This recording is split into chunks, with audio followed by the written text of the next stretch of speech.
তাহলে আজকের ক্লাস আমি বাংলার ইতিহাস যখন পড়াচ্ছিলাম সেটাকে কমপ্লিট করে দিই। ঠিক আছে?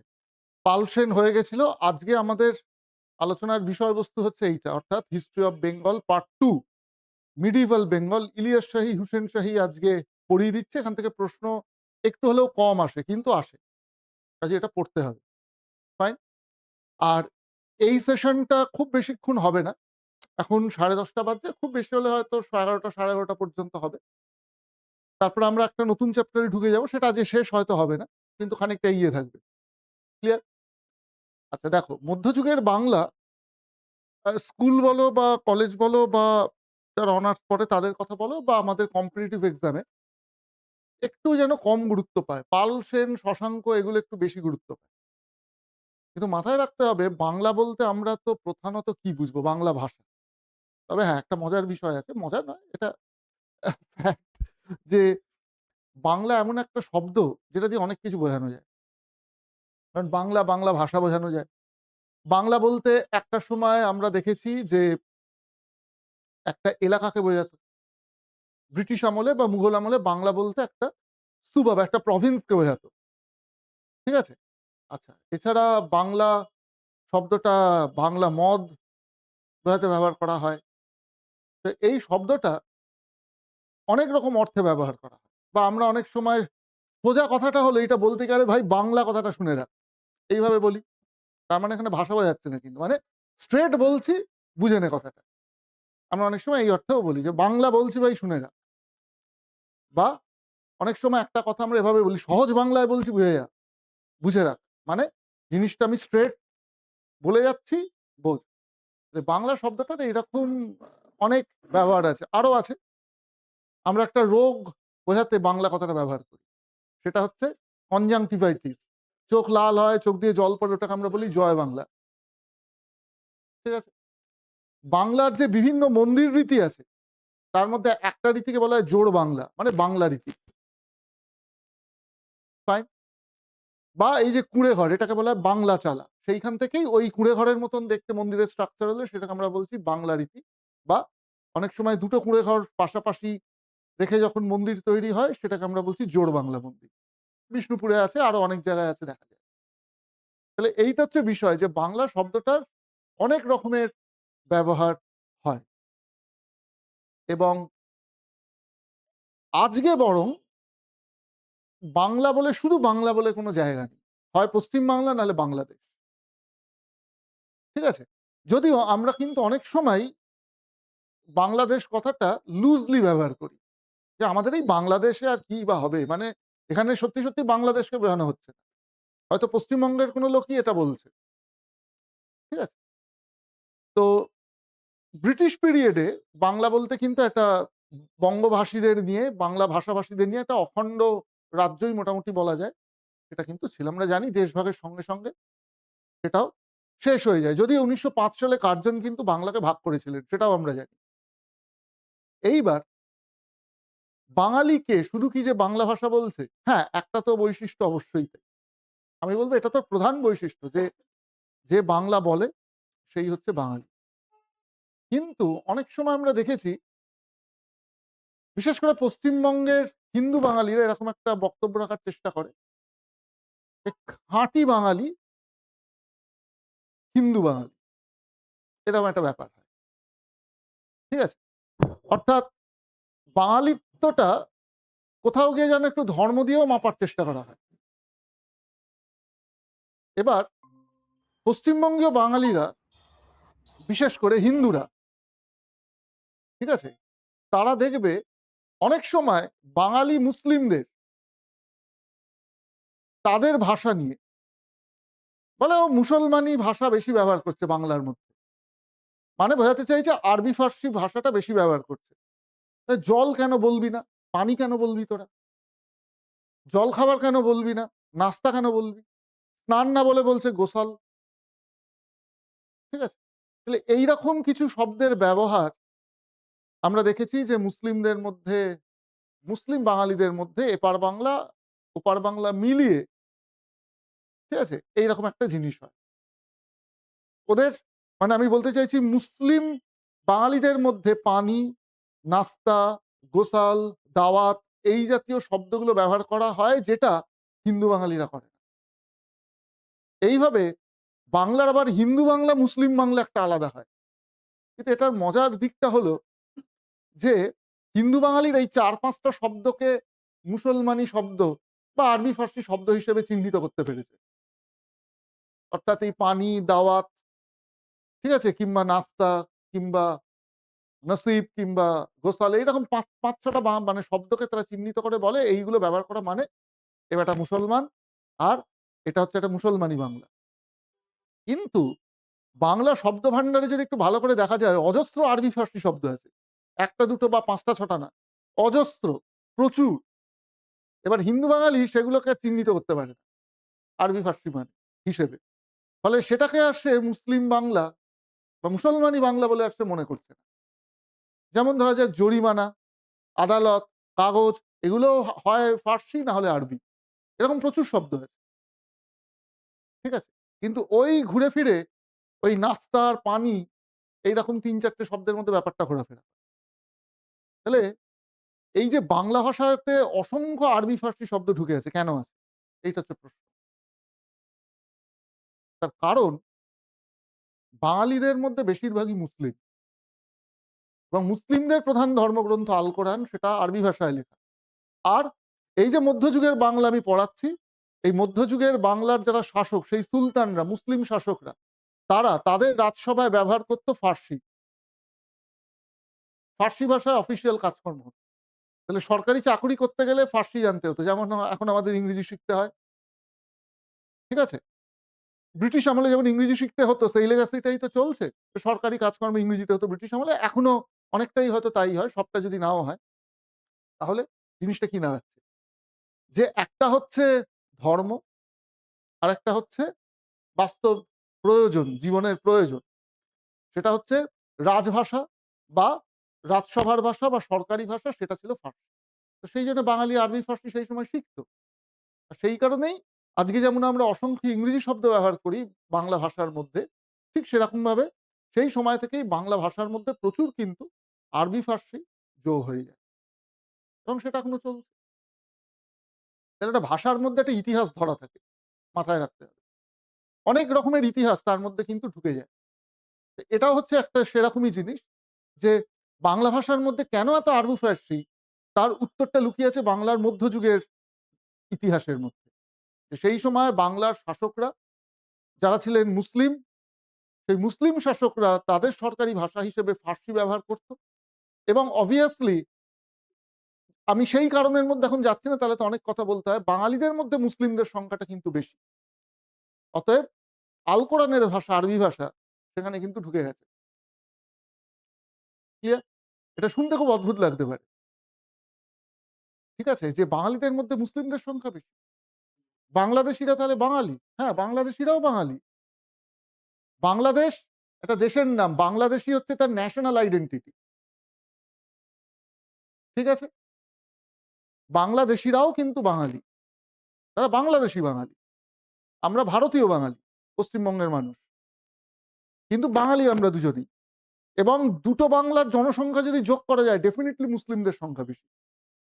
কারণ বাংলাদেশের সংখ্যাগরিষ্ঠের ভাষা মুসলিম, ইসলাম এবং বাংলাদেশ কিন্তু পশ্চিম বাংলার থেকে অনেক বড়।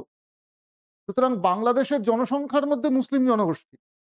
আর পশ্চিমবঙ্গের জনসংখ্যার মধ্যে বাংলাভাষী জনসংখ্যার মধ্যে, আমি কিন্তু অবঙ্গবাসীদের মানে অবাঙালিদের কথা বলছি না। বাংলাভাষী মুসলিমদের যদি আমি আলাদা করি, এখানে কিন্তু একটা বড় সংখ্যক অবাঙালি মুসলিম থাকে। তাদের থেকে বাঙালি মুসলিমকে যদি আমি আলাদা করি, সেই বাঙালি মুসলিমকে আমি যদি এবার ধরি বাংলাদেশের বাঙালি মুসলিমদের সঙ্গে, বাংলাদেশের বাঙালি মুসলিম মোটামুটি ৯৮-৯৯%। বলছি তো বিহারি, উর্দুভাষী, মানে অবাঙালি মুসলিম সোজা কথায় তারা তো আছে, ডেফিনিটলি আছে। কলকাতার আশেপাশেও আছে। কিন্তু তাদের বাদ দিয়ে পশ্চিমবঙ্গে নিঃসন্দেহে বাঙালি মুসলিমদের সংখ্যা বেশি। সেই সংখ্যাটাকে আমি যদি রাখি, আর বাংলাদেশে মুসলিমদের মধ্যে ৯৯%ই হয়তো বাঙালি। খুব ১-২% হয়তো অবাঙালি মুসলিম সেখানে। তারাও এখন থেকে বাঙালি মুসলিমের মতোই হয়ে গেছে প্রায়। যাই হোক, কিন্তু আছে, এটা মাথায় রাখবে। বাংলাদেশে কিন্তু একটা খুব ছোট পার্সেন্টেজ হলেও অবাঙালি মুসলিম কিন্তু আছে। এনিওয়ে, আমি যদি একদম খাঁটি বাঙালিদেরই ধরি, আর এখানকার মুসলিম বাঙালিদের যদি ধরি, দুটো সংখ্যা যদি যোগ করি, আর পশ্চিমবঙ্গের হিন্দু বাঙালি, অবাঙালি হিন্দু হলে কিন্তু চলবে না। ক্লিয়ার? সেই বাঙালি হিন্দুদের যদি যোগ করি বাংলাদেশের বাঙালি হিন্দুদের সঙ্গে, যে সংখ্যাটা ক্রমশ কমে এসেছে বাংলাদেশে হিন্দুদের সংখ্যা, দুটোকে যদি যোগ করি তাহলে নিঃসন্দেহে বাঙালিভাষী মুসলিমের সংখ্যা, বাঙালিভাষী কথাটা ভুল বললাম, বাংলাভাষী মুসলিমদের থেকে বাংলাভাষী হিন্দুদের সংখ্যা কিন্তু কম। পরিষ্কার? কিন্তু সেটা পশ্চিমবঙ্গের ক্ষেত্রে হয়তো সত্য নয়। পশ্চিমবঙ্গের ক্ষেত্রে ডেফিনিটলি হিন্দু বাঙালির সংখ্যা বেশি, মুসলিম বাঙালির সংখ্যা কম। সেই কারণে আমরা এখানে যে ভাইবটা পাই সেটা হচ্ছে যে খাঁটি আ বাঙালিয়ানা, মানে তার মধ্যে অনেক হিন্দু বিশ্বাস, লোকাচার, দৃষ্টিভঙ্গি লুকিয়ে আছে। ঠিক আছে? এবং আমি পানি বলব না, আমি নাস্তা বলব না ইত্যাদি প্রভৃতি। যদিও নাস্তা নামে একটা বিস্কুট কিছুদিন আগে পর্যন্ত খুব জনপ্রিয় ছিল। ক্যালকাটা নাস্তা। ঠিক আছে? এনিওয়ে, কিন্তু ওই যে বললাম যে আমরা, এটা আমাদের নিজেদের অজ্ঞানতা, অক্ষমতা যে আমরা বুঝতে পারি না যে ওই পানি, নাস্তা, গোসল, দাওয়াত এই ৪, ৫ টা ৬ টা শব্দ বাদ দিয়েও কত আরবি ফার্সি শব্দ যে আমাদের বাংলা ভাষায় ঢুকেছে এবং আমরা প্রতিনিয়ত সেটা ব্যবহার করছি। এবং সেটা হিন্দি ভাষার মধ্যেও আছে। এই কাগজ, জরিমানাটা করে জুরমানা বলছি। মানে জুরমানা থেকেই তো জরিমানা কথাটা এসেছে। ভাষা শব্দটা একটু পাল্টে যায়। কিছুই নয়, মানে স্থানীয় টানে উচ্চারণে শব্দগুলোর উচ্চারণ একটু বদলে যায়। জুরমানা, আমরা কাগজ বলছি, ওরা বলছে কাগজ। হিন্দিতেও কাগজ বলা হচ্ছে। তাহলে এইরকম অনেক শব্দ সেগুলো হিন্দিতেও কিন্তু ব্যবহার করা হচ্ছে। এই যে ধরো জমিন, আসমান, সেখান থেকে আমি জমি করছি। তাহলে এই শব্দগুলো হিন্দিতেও ব্যবহার হচ্ছে। ঠিক আছে? এবার দেখবে আজকের দিনে এই বিজেপির রাজত্বে তারা আবার খুব সতর্কভাবে এই আরবি ফার্সি শব্দগুলোকে তারা বাদ দেওয়ার চেষ্টা করছে হিন্দি থেকে। ঠিক আছে? এনিওয়ে, আমি এখন সেই তর্কটার মধ্যে যাচ্ছি না। ভাষা ও রাজনীতির ঊর্ধ্বে নয়। সবকিছু নিয়েই আমাদের জীবন চলে। কিন্তু আমি এত কথা একটাই কারণে বলছি যে সে তুমি মুসলমানি বাংলাই বলো আর হিন্দু বাংলাই বলো, এই বাংলা ভাষাটির প্রকৃত উদ্ভব এবং বিকাশ, বিবর্তন কিন্তু মধ্যযুগে হয়েছে। এই পাল যুগের, সেন যুগের রাজারা শুনতে যতই সুস্মিতা সেনের মতন বা আমাদের সুচিত্রা সেনের মতন বা অমর্ত্য সেনের মতন লাগুক, সেনরা কিন্তু দক্ষিণ ভারতীয়। তারা এসছে, তাদের বলা হতো কর্ণাট ব্রাহ্মণ, কর্ণাট ক্ষত্রিয় তাদের বলা হতো। তারা দক্ষিণ ভারত থেকে এসছে। তাদের ভাষা কিন্তু মোটেই বাংলা ভাষা নয়। তারা বাংলা ভাষা বলতেন না। দানসাগর, অদ্ভুতসাগর মোটেই বাংলা ভাষায় লেখা নয়। ঠিক আছে? চর্যাপদ সেই সময় লেখা হচ্ছে, কিন্তু চর্যাপদের ভাষাকেও বাংলা ভাষা বলাটা ঠিক উচিত নয় কিন্তু। এছাড়া বিখ্যাত সাহিত্য ধরো আ গীতগোবিন্দম কোন ভাষায় লেখা? সংস্কৃত ভাষায় লেখা। ঠিক আছে? পালেরাও মাথায় রাখবে, আমি এটা কিন্তু পড়িয়ে দিচ্ছি অলরেডি। পাল রাজারাও কিন্তু বাংলা বলতেন না মোটেই। কাজেই যতই শুনতে পাল লাগুক আর সেন লাগুক, বেশ সুন্দর হিন্দু উপাধির তোমার পদবীর সঙ্গে মিশে যাচ্ছে। খুব ভালো কথা। এবং অনেক সেলিব্রিটিও আছে এই আ বিশেষ করে সেনেদের তো সেলিব্রিটির সংখ্যা আরো বেশি পালেদের থেকে। ঠিক আছে? তো যতই যাই থাকুক না কেন, এই পাল বা সেন এরা কিন্তু বাঙালি নয়। যতই আমরা বাংলার ইতিহাস বলে পাল-সেল পড়াই না কেন, শশাঙ্ক মোটেই কিন্তু বাঙালি না। বাংলা ভাষা যখন তুমি বলছো না, বাংলা ভাষার জন্ম যখন ভালো করা হয়নি, তখন বাঙালি কথাটাকেও কিন্তু ওইভাবে বলা উচিত না। পরিষ্কার? এবার মধ্যযুগে কিন্তু আমরা একটা বাংলা সাহিত্য পাই। খুব পরিষ্কার, এবং তার বিবর্তনটিও লক্ষ্য করার মতো। এবং যতই মুসলিম শাসক হোক, আমরা এবার যাদের কথা পড়তে শুরু করব, এরা কিন্তু বাংলা ভাষাটিকে সম্মান করেছে অনেকেই। এবং বাংলা ভাষায় এই সময়কালে বেশ কিছু গ্রন্থ কিন্তু অনুবাদ হয়েছে। রামায়ণ, মহাভারত এই মধ্যযুগে কিন্তু অনুবাদ হয়। মাথায় রাখতে হবে। এবং অনেক সময় এই সমস্ত মুসলিম শাসকরাই কিন্তু পৃষ্ঠপোষকতা করেছে। সুতরাং মুসলমানি বাংলা বলে এই যে আমরা গালটা পারি, আমাদের একটু কিন্তু মনে রাখা উচিত যে বাংলা ভাষার বিবর্তনে মুসলিম শাসকদের কিন্তু একটা অবদান আছে। এটা কিন্তু অস্বীকার করার কোনো জায়গা নেই। ওকে? আচ্ছা। এবার আমরা একটু এই রাজরাজারা কি করেছেন সেই প্রসঙ্গে আসি। এটা তো পড়বো, দেখবে এক্ষুনি আসবে। এই সময়কার ২-১ জন বিখ্যাত সাহিত্যিক, অনুবাদ সাহিত্য, এই প্রসঙ্গগুলো আসবে। আমি হয়তো খুব ডিটেইলস এ পড়াবো না, কারণ এখান থেকে প্রশ্নের সংখ্যা কম। কিন্তু একটু তো বলতেই হবে। প্লাস এনারা অন্যান্য আর কি করলেন সেগুলোর কথা আমরা একটু পড়বো। টুকটাক প্রশ্ন এখান থেকেও আসে। আর ভাষার কথা যখন বলছিলাম আরো একটা কথা বলে দিই এই ফাঁকে, যে বাংলায় কেবলমাত্র যে একটা সময় বহিরাগত মুসলিমরা এসে শাসন করেছে তা তো নয়। অনেক ইউরোপিয়ানও কিন্তু এখানে এসেছে। সুতরাং বাংলা ভাষার মধ্যে অনেক ইউরোপীয় ভাষার শব্দও কিন্তু ঢুকে গেছে। ইংরেজিটা আমরা সকলে জানি, তাই বুঝতে পারি। এবং বাংলা ভাষার মধ্যে বেশি ইংরেজি ব্যবহার করলে আমরা অনেক সময় বলি, "এই একটু ভাই ইংরেজিটা কমিয়ে বাংলাটা বাঙালির মতো বল বা এত ইংরেজি শব্দ কেন বাংলার মধ্যে?" এরকম আমরা অনেক সময় বলি। ঠিক আছে? এবার বাংলা ভাষা কিরকম যেন একটা নদীর মতো। তাতে বিভিন্ন জল এসে মেশে। নদীতে যেমন অনেক আমরা জানি যে উপনদী থাকে, বা শুধু উপনদী কেন, বৃষ্টি হলে নদীতে এমনিও প্রচুর জল এপাশ ওপাশ থেকে এসে ঢোকে। গড়িয়ে, গড়িয়ে এসে ঢোকে। নদীর মতন প্রচুর জল ঢুকেছে। প্রচুর শব্দ ঢুকে গেছে বাংলা ভাষার মধ্যে এবং প্রতিনিয়ত ঢুকছে, এবং এটা কিন্তু খুব ভালো জিনিস। একটা ভাষা বেঁচে থাকার জন্য এই পরিবর্তনটা, এটা কিন্তু খুব ভালো জিনিস। কোন জিনিস এক জায়গায় আটকে থাকাটা ভালো নয়। কিন্তু এবার একটা কিন্তু আছে। ঠিক আছে? এবার যখনই আমি এই কিন্তুর পর বলব কেন কি, তখন গন্ডগোলটা হয়। ঠিক আছে? ঢুকছে মানে যা খুশি তাই আবর্জনাও ঢুকিয়ে দিতে হবে। কিউ কি? এটার বাংলা আমি কেন কি করব তা বলে? যেখানে কারণ একটা পরিষ্কার শব্দ রয়েছে। কেন কি? এটা শুনতেও খুব বিরক্তিকর লাগে। ঠিক আছে? আমার এক আত্মীয়, সে বাইরে থাকে। তার ভাষার তার ভাষার গঠনটাই শুনলে বোঝা যায় সে আ মানে হিন্দির আক্ষরিক অনুবাদ করে বাংলা বলছে। প্রত্যেক ভাষার তো একটা নিজস্ব চলন গড়ন আছে। তো সে একবার বলেছিল যে, "হ্যাঁ, আমি ওকে ভেজে দিচ্ছি।" ওকে পাঠিয়ে দিচ্ছি, এটা বলতে কি আমি ওকে ভেজে দিচ্ছি। এই হিন্দিতে ভেজ দো বা ভেজ দে একটা কথা আছে। ভেজ রহি হু বা ভেজ রাহা হু একটা কিছু বলতে গেলে, "হ্যাঁ, আমি ওকে ভেজে দিচ্ছি।" এখন কিরকম শুনতে লাগলো? ঠিক আছে? বাংলা ভাষায় ভাজা বলতে ফ্রাই করা, যেটাকে আমরা ইংরেজিতে বলি, সেইটা হয়ে গেল, তাহলে আমি ওকে ভেজে দিচ্ছি। বা আমরা দরজাটা ভেজিয়ে দে বলি। তাহলে মাছ ভাজা আর দরজা ভেজানোর মতো আমি একজনকে ভেজে দিলাম। হয়ে গেল গন্ডগোল। তো এই গন্ডগোলগুলো হলে তখন খুব মুশকিল। ঠিক আছে? তো এইটা একটু সতর্ক থাকাটা আমার মনে হয় প্রয়োজন। অক্ষম অনুবাদ বা একটা এমন আমি বাক্যের গড়ন ব্যবহার করছি যেটা বাংলা বাক্যের গড়ন বা অভিব্যক্তির সঙ্গে মিলছে না। একটা অভিব্যক্তির ব্যাপার আছে তো। ঠিক আছে? সেই অভিব্যক্তিটা কিন্তু খুব গুরুত্বপূর্ণ জিনিস। এবং এই যে দেখবে আমরা বলি বাংলা ভাষার বিভিন্ন ডায়ালেক্ট। আমরা মনে করি যে ওই টান বা ওই কয়েকটা শব্দ ব্যবহার করলেই বুঝি সেই ডায়ালেক্টটাকে আয়ত্ত করা যায়। মোটেই নয়। প্রত্যেক ডায়ালেক্টেরও কিন্তু একটা নিজস্ব এক্সপ্রেশন আছে। এটা কিন্তু জেলা থেকে জেলায় গেলেই বোঝা যায়। তুমি আজকে এখানে ২৪ পরগনায় রয়েছো।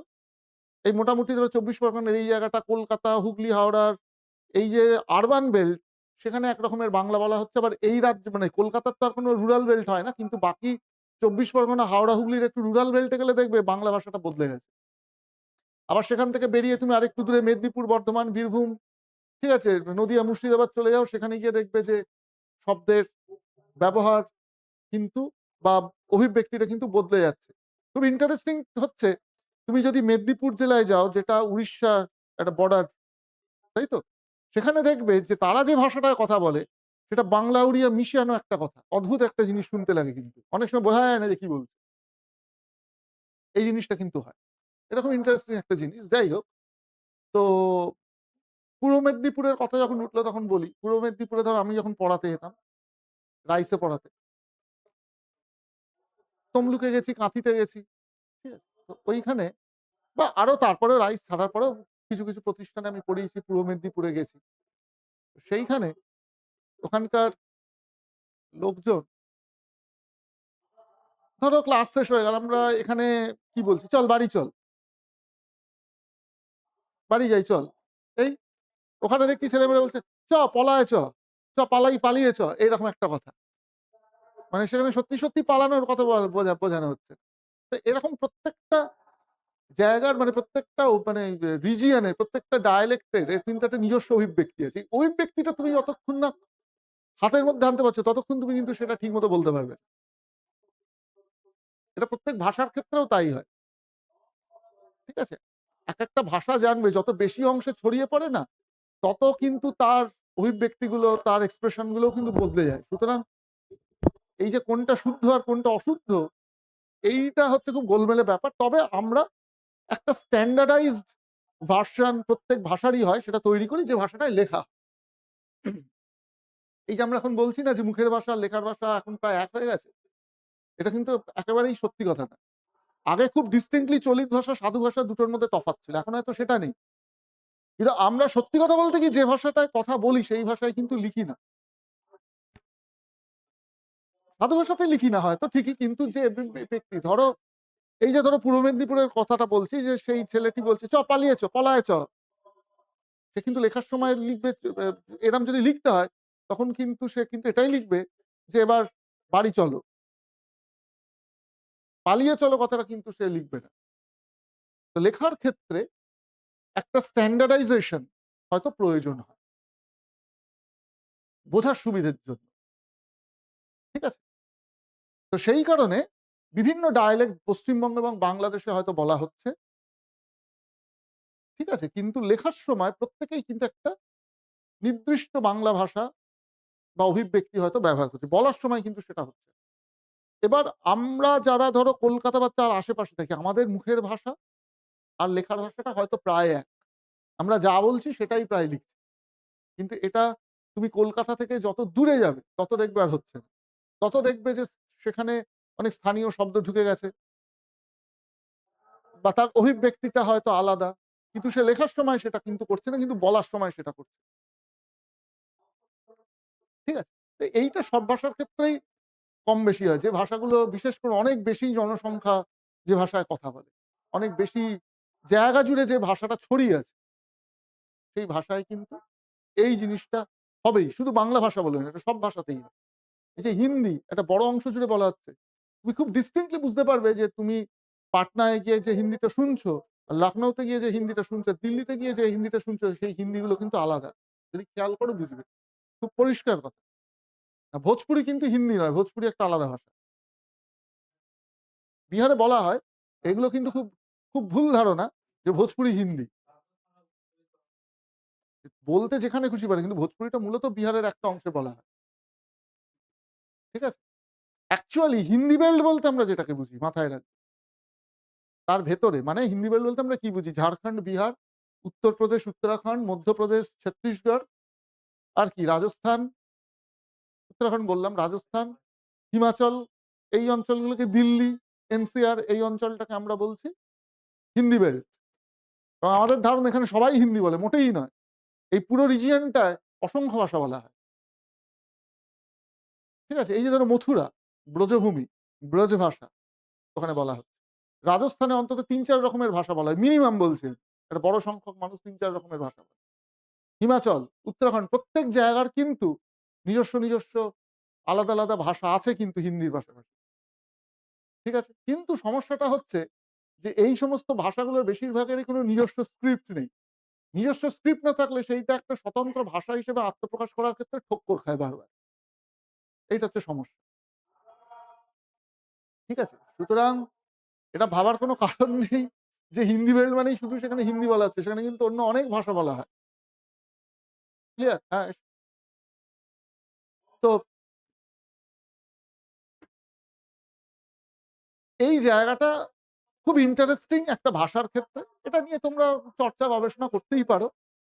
যে কিভাবে একটা ভাষার বিবর্তন হয় বা একটা ভাষার ভেতরে কত ধরনের শব্দ ঢুকে যায়, কত ধরনের স্ল্যাং ঢুকে যায়। তোমাদের মনে আছে কিনা জানি না, আজ থেকে প্রায় বছর ১০-১২ আগে বাংলাদেশের পার্লামেন্টে একজন সাংসদ তিনি চুদুর-বুদুর কথাটা ব্যবহার করেছিলেন। এটা নিয়ে খুব তর্ক হয়েছিল। এই চুদুর-বুদুর কথাটা কি পার্লামেন্টারি না আনপার্লামেন্টারি? সেটা কি মানে পার্লামেন্টে ব্যবহার করা উচিত? পার্লামেন্টের রেকর্ডে কি এরকম ভাষা আ নথিবদ্ধ হওয়া উচিত? এটা কি গালাগাল? এটা কি স্ল্যাং? এটা কি ভদ্র সমাজে ব্যবহারের উপযুক্ত? এই নিয়ে প্রচুর কিন্তু একটা মানে কি বলবো? তর্ক-বিতর্কের জন্ম হয়েছিল ওপার বাংলাতে। তারপর তার ধাক্কা এপার বাংলাতেও এসে পড়ল। কারণ চুদুর-বুদুর কথাটা এখানেও ব্যবহার করা হয়। তাহলে এটা কি? এই শব্দটা কি আমরা ভদ্র সমাজে ব্যবহারের উপযুক্ত? চুদুর-বুদুর,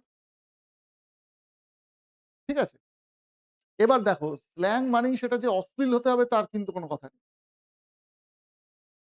এনিওয়ে, এবার এই যে ধরো শব্দটা চুদুর-বুদুর, এই শব্দটা জন্ম কোথা থেকে হলো? এবার আরেকটা শব্দের সঙ্গে খুব মিল আছে যেটা নিয়ে আমরা হামেশাই নানান ধরনের গালাগাল দিই। ঠিক আছে? ৩ অক্ষর ৪ অক্ষরে নানান গালাগাল হয়। তার সঙ্গে মিল আছে চুদুর-বুদুর শব্দটা। এবার বেশি দূর নয়, তুমি ধরো আমাদের এই জেলাতে তো খুব একটা হয়তো হবে না। ধরো তুমি যদি বর্ধমান, বীরভূম এইসব চত্বরে যাও, এমনকি হুগলিতেও হয়তো পাবে সাঁওতালদের মধ্যে ওদের একটা পাপেট্রি হয় পুতুল নাচ। পুতুল নাচ তো অনেকের মধ্যেই আছে। তো সেইটাকে বলে চদর-বদর। হলো? সেখান থেকে শব্দটা আসতে পারে চুদুর-বুদুর। মানে বেশি ফড়ফড়িও না। ঠিক আছে? বেশি উড়ো না। একটু শান্ত হও। এই অর্থে। মানে এবার কি পুতুল নাচ করছে মানে জিনিসটা নাচছে। চদর-বদর। সেখান থেকে হচ্ছে চুদুর-বুদুর। আমি যদি ব্যাপারটাকে এইভাবে রিলেট করি যে তুমি বেশি এরকম লাফিও না, উড়ে বেড়াচ্ছ, একটুখানি এবার বাস্তবের মাটিতে পাটা দাও, শান্ত হও। এই অর্থে আমরা এই কথাটা বলি। বাবা বেশি চুদুর-বুদুর করো না, একটু শান্ত হও। কিন্তু হয়তো ওই বিশেষ শব্দটার সঙ্গে মিল থাকায় আমরা মনে করছি এটা স্ল্যাং। এই নিয়ে বিরাট তর্ক হয়েছিল সেই সময়। আজ থেকে ১০ বছর আগে। স্বাভাবিক কোন স্থির সিদ্ধান্তে আসা যায়নি। ঠিক আছে? তো এরকম অনেক বিষয় আছে যে বিষয়গুলো একটু হয়তো আমরা কি বলবো? খেয়াল করলেই হয়তো দেখব যে ব্যাপারটার মধ্যে একটা মজাও আছে। এনিওয়ে এবার চলে আসি বোর্ডে যেটা দেখতে পাচ্ছ সেখানে অর্থাৎ ইলিয়াস শাহী ডায়নেস্টির মধ্যে আসি। তার আগে বলি যে আমরা প্রত্যেকেই জানি যে বখতিয়ার খলজি, এটা এখানে লেখা আছে দেখো, Bengal was annexed by Bakhtiyar Khalji as a province of the Delhi Sultanate. In the mid 14th century, governors in Bengal declared independence from Delhi Sultanate and successfully established independent Bengal Sultanate. আসলে দূরত্বের কারণে দিল্লি থেকে বাংলাকে কন্ট্রোল করাটা সম্ভব হতো না। একটু সোজা হিসেব। ক্লিয়ার? এবার দূরত্বের কারণে তখনকার দিনে বিজ্ঞান, প্রযুক্তি খুবই অনুন্নত। নজরদারি তখনকার দিনে এভাবে সম্ভব না। এখন তুমি আ ইন্টারনেটের যুগে ক্লোজ সার্কিট ক্যামেরা বসিয়ে যেকোনো জায়গার উপর নজরদারি করতে পারে। আমার এক বন্ধু, সে আমেরিকাতে থাকে, সে যখন আসে সে স্বাভাবিকভাবেই তার বাড়ির যে সিসিটিভি গুলো আছে, ঠিক আছে? সেইগুলোকে সে একদম অন করে সেন্সর-ফেন্সর দিয়ে একদম রেখে আসে। একদিন বসে গল্প করছে, হঠাৎ দেখি একটা টিক করে আওয়াজ হয়েছে, খুলে দেখছে। "কি দেখছিস?" মেসেজ ঢুকলো, বলছে, "না, সিসিটিভি ক্যামেরার ওখান থেকে একটা অ্যালার্ট এসছে।" বললাম যে, "কি চোর ডাকাত পড়লো নাকি তোর বাড়িতে?" বলছে, "না, না, একটা বেড়াল গেল।" সেন্স করেছে, মেরেছে অ্যালার্ট। দেখাচ্ছে, "এই দেখ আমার" একটা করে স্ক্রিন সরাচ্ছে, দেখাচ্ছে, "এই দেখ, এ হচ্ছে আমার বাড়ি, এইটা হচ্ছে আমার শোবার ঘর, এইটা হচ্ছে লন ইত্যাদি প্রভৃতি।" এরম ৬-৭ জায়গায় সিসি ক্যামেরা লাগানো আছে। আমি দেখতে পাচ্ছি এখান থেকে বসে।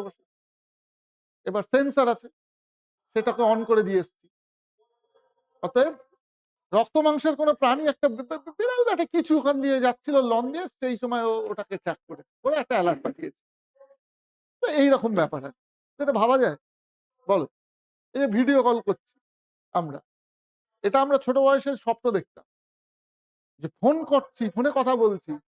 যদি যার সঙ্গে কথা বলছি, এই যে শুভাশিস প্রেম করছে, ওর যদি ওর বয়ফ্রেন্ডকে মানে সামনে দেখতে পায়, তাহলে কি মজাটাই না হয়। বয়ফ্রেন্ড বলছি, সরি গার্লফ্রেন্ডকে। ঠিক আছে?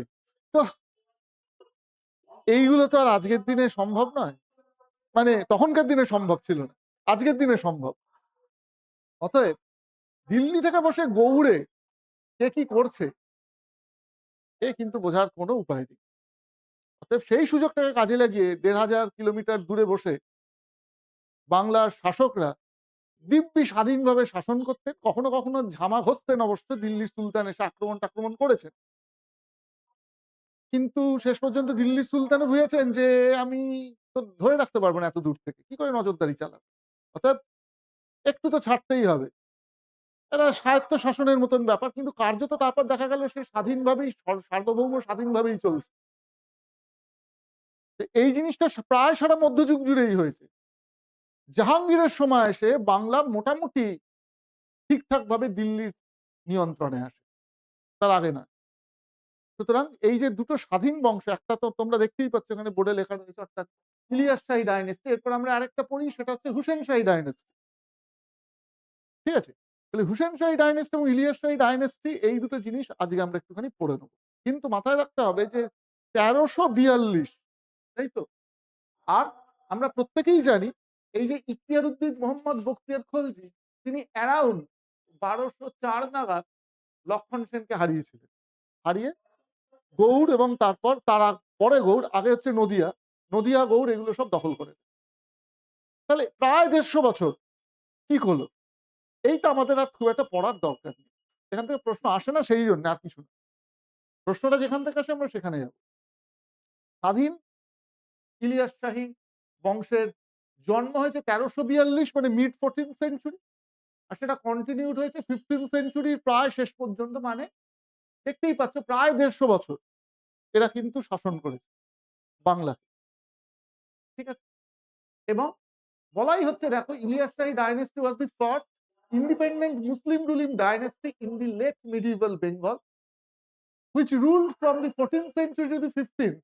The dynasty was founded by Samsuddin Ilyas Shah. এটা পরীক্ষার প্রশ্ন আসে যে, দেখতেই পাচ্ছ যে ইলিয়াস শাহী বংশের প্রতিষ্ঠাতা কে? তাহলে ইলিয়াস শাহী বংশের প্রতিষ্ঠাতা শামসুদ্দিন ইলিয়াস, যিনি succeeded to achieve the political unity of Bengal and begin what is known as the Sultanate of Bengal.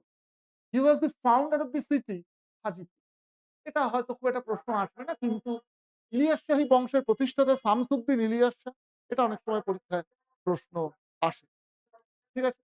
তবে তার থেকেও বেশি গুরুত্বপূর্ণ হচ্ছে পরের জন, অর্থাৎ সিকান্দার শাহ।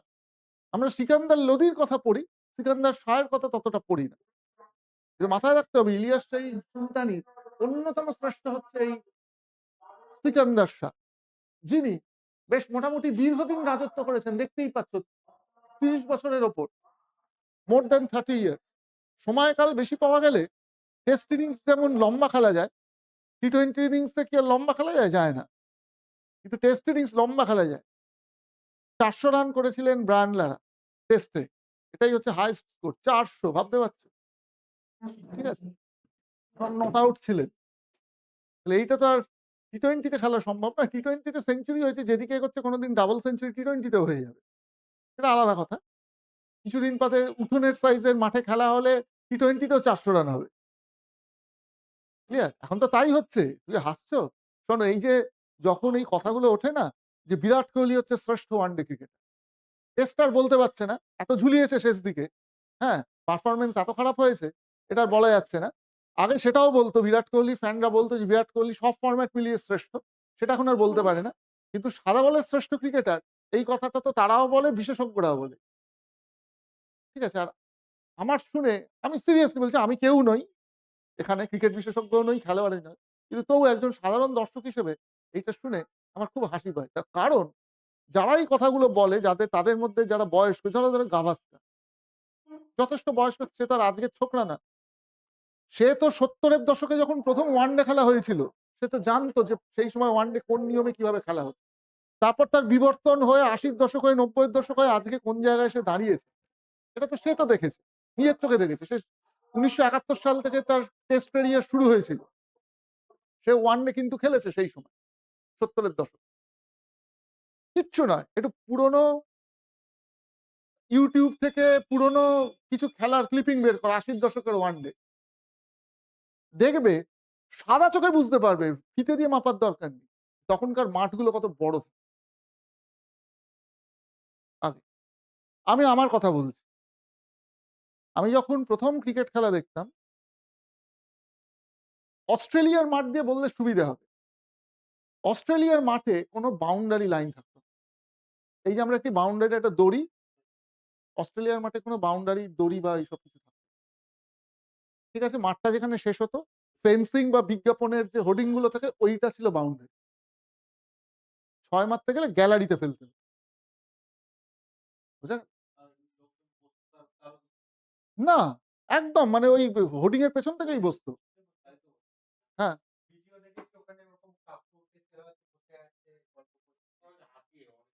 অনেক আগেও নয় আমি বলছি অন্তত আমি তোমায় বলছি ২০০০, ২০০১ পর্যন্ত অস্ট্রেলিয়ার মাঠ ২০০২ পর্যন্ত অস্ট্রেলিয়ার মাঠেও কিন্তু কোনো ফেন্সিং থাকতো না। মানে ফেন্সিং থাকতো, কোনো দড়িটা থাকতো না। ক্লিয়ার? কাজেই বোঝো যে অস্ট্রেলিয়ার মাঠে ৬ কটা হতো আগে। ৬ টা মারতে গেলে গ্যালারিতে ফেলতে হবে। এমনি অস্ট্রেলিয়ার মাঠ বড়, বড় মাঠ। আজকেও অন্যান্য দেশের মাঠের তুলনায় অস্ট্রেলিয়ার মাঠ বড়। এইবার এটা শুনলে তোমাদের হাসি পেতে পারে। সেটা হচ্ছে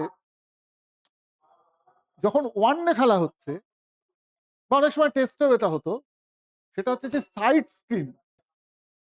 প্রত্যেকটা মাঠের সাইড স্ক্রিন থাকে। সেই সাইড স্ক্রিনটা কি হতো, এখন যেটা আর হয় না। এখন কি হয়? এখন ধরো গ্যালারির একটা অংশ বন্ধ করে ক্লোজ করে সেটা ফিক্সড করা আছে এবং অনেকটা চওড়া হয়। ডানহাতি, বাঁহাতি, down the wicket, over the wicket যেদিক থেকেই বোলার বল করুক, সেটাকে আর খুব বেশি অ্যাডজাস্ট করার দরকার হয় না। ঠিক আছে? কিন্তু সাইড স্ক্রিন এখনো ছোটখাটো মাঠে এগুলো হয়। ৪ টে চাকার উপর থাকে। সেটাকে সরিয়ে ঠেলে সরিয়ে অ্যাডজাস্ট করা হয়। অস্ট্রেলিয়ার মাঠে ঐরকম সাইড স্ক্রিন গাড়ির মতন, ঠেলা গাড়ির মতন ঐরকম মাঠের ভেতরে থাকতো। বাউন্ডারি লাইনের ভেতরে বলছি। বোঝা গেল? সাইড স্ক্রিনের পেছন দিয়ে বল আটকেছে এরকমও হয়েছে অনেক সময়।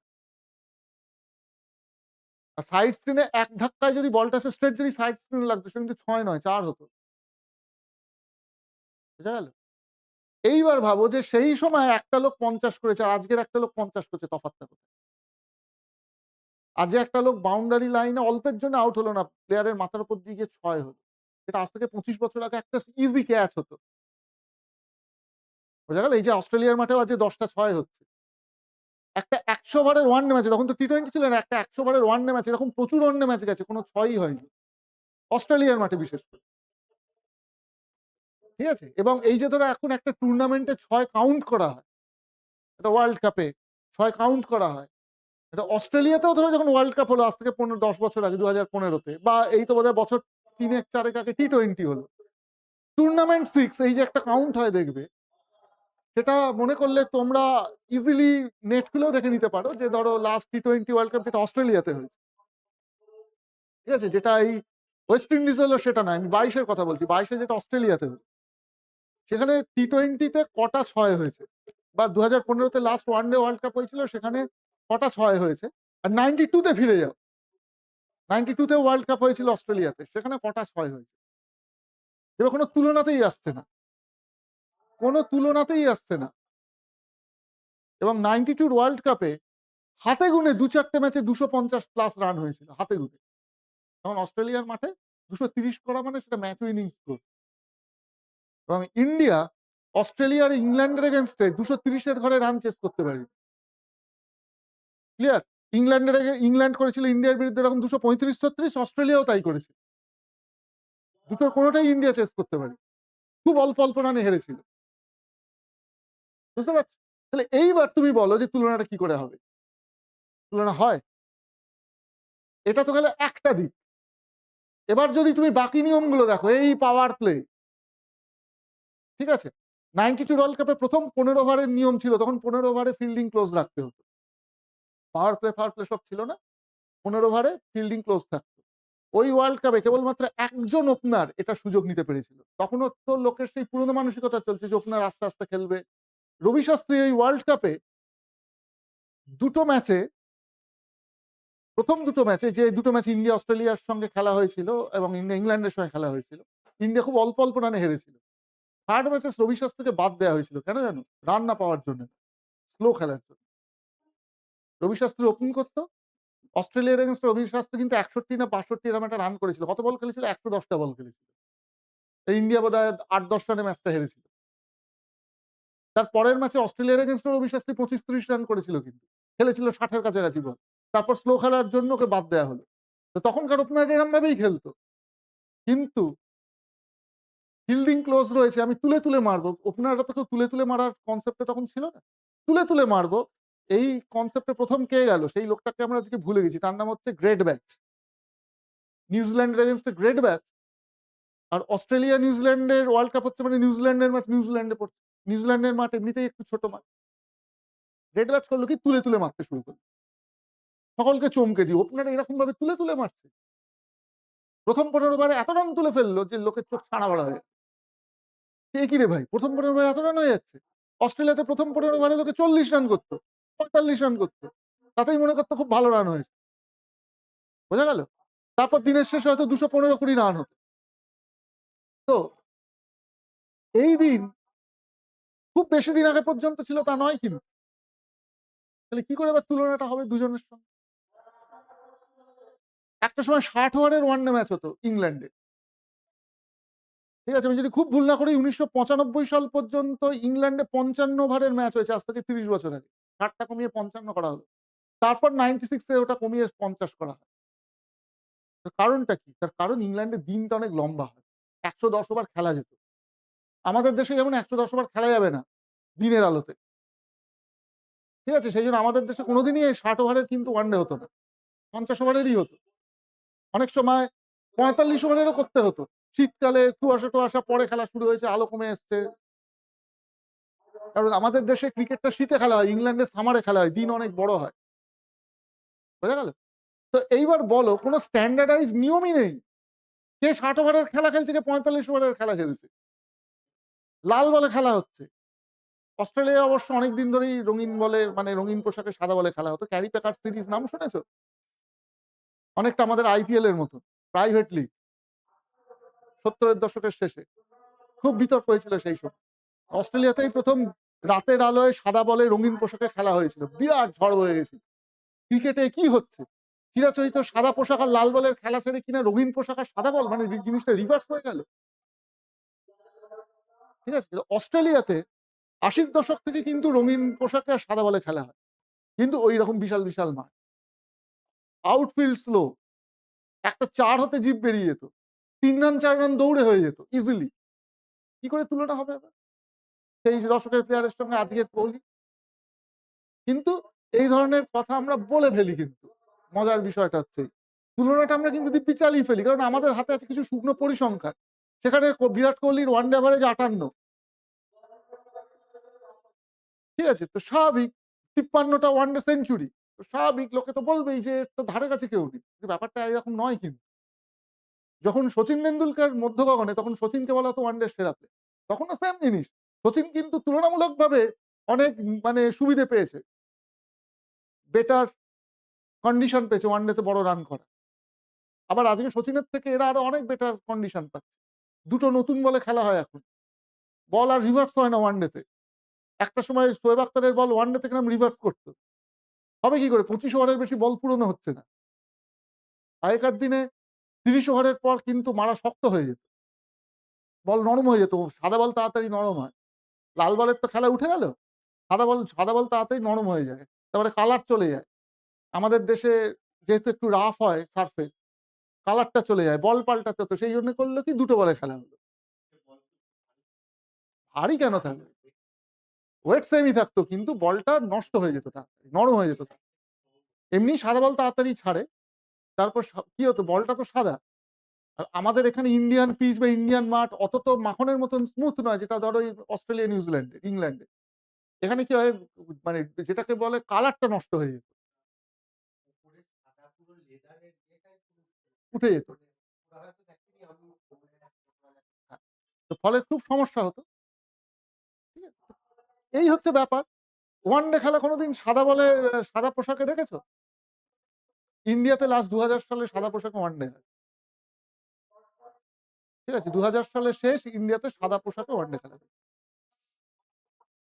রঙিন পোশাকে তার আগে থেকেই শুরু হয়েছে। সাদা রঙিন ৯০ এর দশকটা সাদা রঙিন মিলিয়ে মিশিয়ে ওয়ানডে হতো ইন্ডিয়াতে। কখনো সাদা বলে মানে রঙিন পোশাকে হচ্ছে, কখনো সাদা পোশাকে হচ্ছে। মানে লাল বলে হচ্ছে। এরকম ভাবে মিলিয়ে মিশিয়ে হতো। কিন্তু আফটার 2000 ইন্ডিয়াতেও আর কোনোদিন রঙিন পোশাকে এই সাদা বলে আর সরি লাল বলে আর কিন্তু ওয়ানডে খেলা হয়নি। লাল বলের ওয়ানডে হলেই দেখবে গল্প ঘুরে গেছে। তখনই দেখবে অনেকে শুধু কোহলি কেন, অনেকেরই দেখবে তখন এই সমস্ত কেরামতি ঘুচে বেরিয়ে গেছে। বোঝা গেল? যে কারণে দেখবে এখন সাদা বলের ১ম কথা সুইংটা বেশি হয়। মানে বেশি হয় বলতে অনেকক্ষণ ধরে সুইং হয়। পালিশটা বেশিক্ষণ থাকে, শক্ত ভাবটা বেশিক্ষণ থাকে। এবারে দেখেছো ইংল্যান্ডে খেলা হয়েছে ডিউক বল নিয়ে অভিযোগ ছিল যে ডিউক বল মানে সাদা বলের মতন তাড়াতাড়ি নরম হয়ে যাচ্ছে। তারপর যারা নির্মাতা তারা বলছে আমরা আগের মতো অত ভালো গরুর আমরা পাই না। প্রচুর ঝামেলা হলো। তারপর বলল ডিউক বল তাহলে সরিয়ে দাও। কোকাপুরা বলে খেলো, এসডি বলে খেলো। আমাদের দেশে যেমন এসডি বলে খেলা হয়।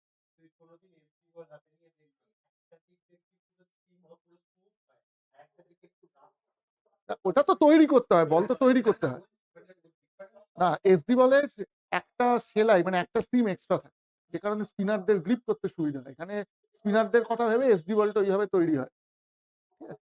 তো ইংল্যান্ডে এবারে সত্যিই দেখা গেল যে বল পুরনো হলে বোলাররাও এসে খেলে দিচ্ছে। ব্যাট মানে যারা বোলার তারাও ভালো ব্যাট করে দিচ্ছে। ঠিক আছে? বল নরম শক্তটা একটা খুব গুরুত্বপূর্ণ জিনিস। ৮০ ওভারে একটা টেস্ট ম্যাচে বল পাল্টানো হয়। মানে পাল্টানোর সুযোগ থাকে।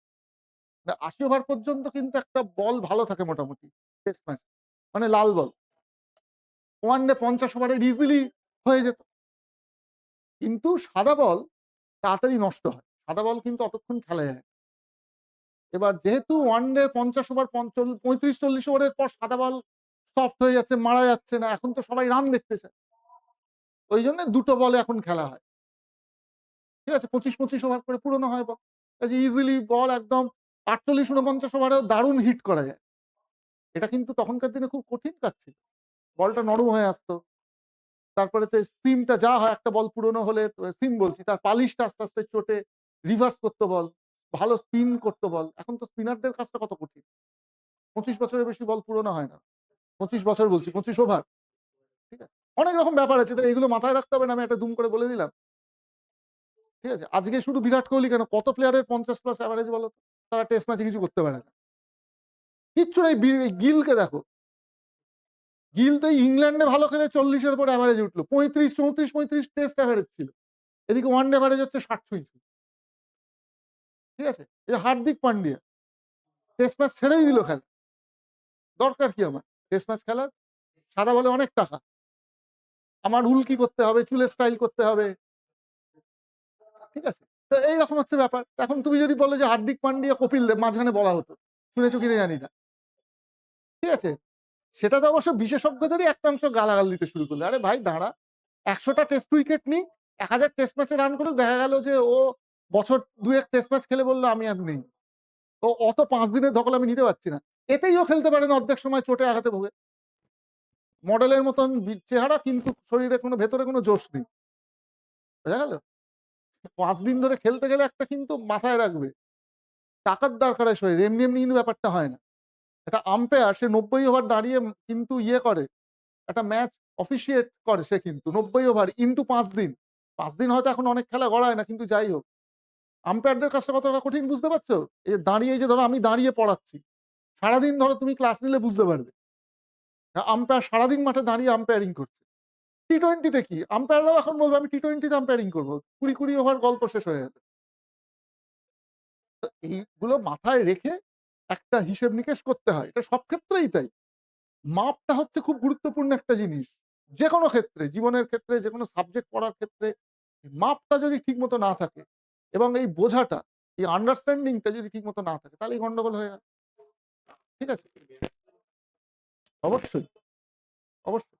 এখন তুমি যদি বলো যে যেটা আজকের ভারতে হয়, ধরো নেহেরুর সঙ্গে মোদির তুলনা হচ্ছে। তুলনাটা হয় একটা লোক শূন্য থেকে শুরু করেছিল।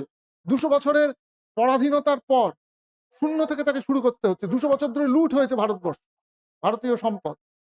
তাকে জিরো থেকে শুরু করতে হচ্ছে। একটা জিনিস একদম পুরো ভিত থেকে তাকে তৈরি করতে হচ্ছে। আর এটা একটা ধরো তৈরি জিনিস পাচ্ছে। তারপর সেটাকে নষ্ট করছে সেটা আলাদা কথা। ঠিক আছে? এখন হাবিজাবি জিনিস নিয়ে তাকে আলোচনা করতে হয়। হ্যাঁ? তো আমি তো মজাটা দেখলাম যে ১০০ দিনের কাজকে গালাগাল দিলেন। তারপর ১০০ দিনের কাজটাকেই কিন্তু আবার রাখতে হলো। নাম পাল্টে, তার প্রকৃতি পাল্টে ইত্যাদি প্রভৃতি অনেক রকম করে। ঠিক আছে? তো কি করে তুলনা হয় এবার দুজনের? এই যে অনেক সময় বলে ভারতের শ্রেষ্ঠ প্রধানমন্ত্রীকে এরম ধরনের এটা আমি দেখি ইদানিং এটা কিন্তু ইদানিং হয়েছে, আগে কিন্তু ছিল।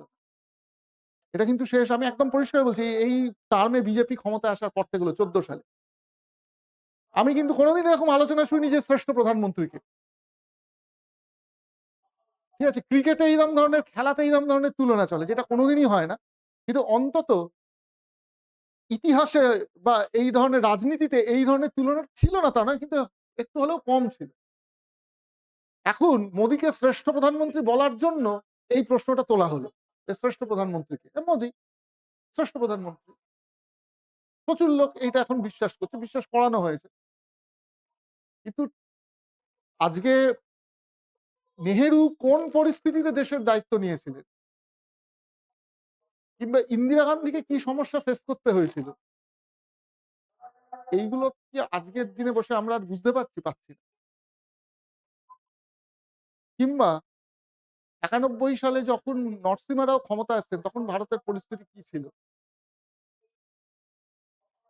এই যে মনমোহন সিংকে আমরা আজকে বলছি যে বাঁচিয়ে দিয়েছিলেন ইকোনমিক রিফর্মস 91 এগুলো তো মাথার মধ্যে রাখতে হবে। রেখে তো তবে তুলনাটা করতে হবে। যে তুমি কোন পরিস্থিতিতে দায়িত্বটা নিচ্ছ?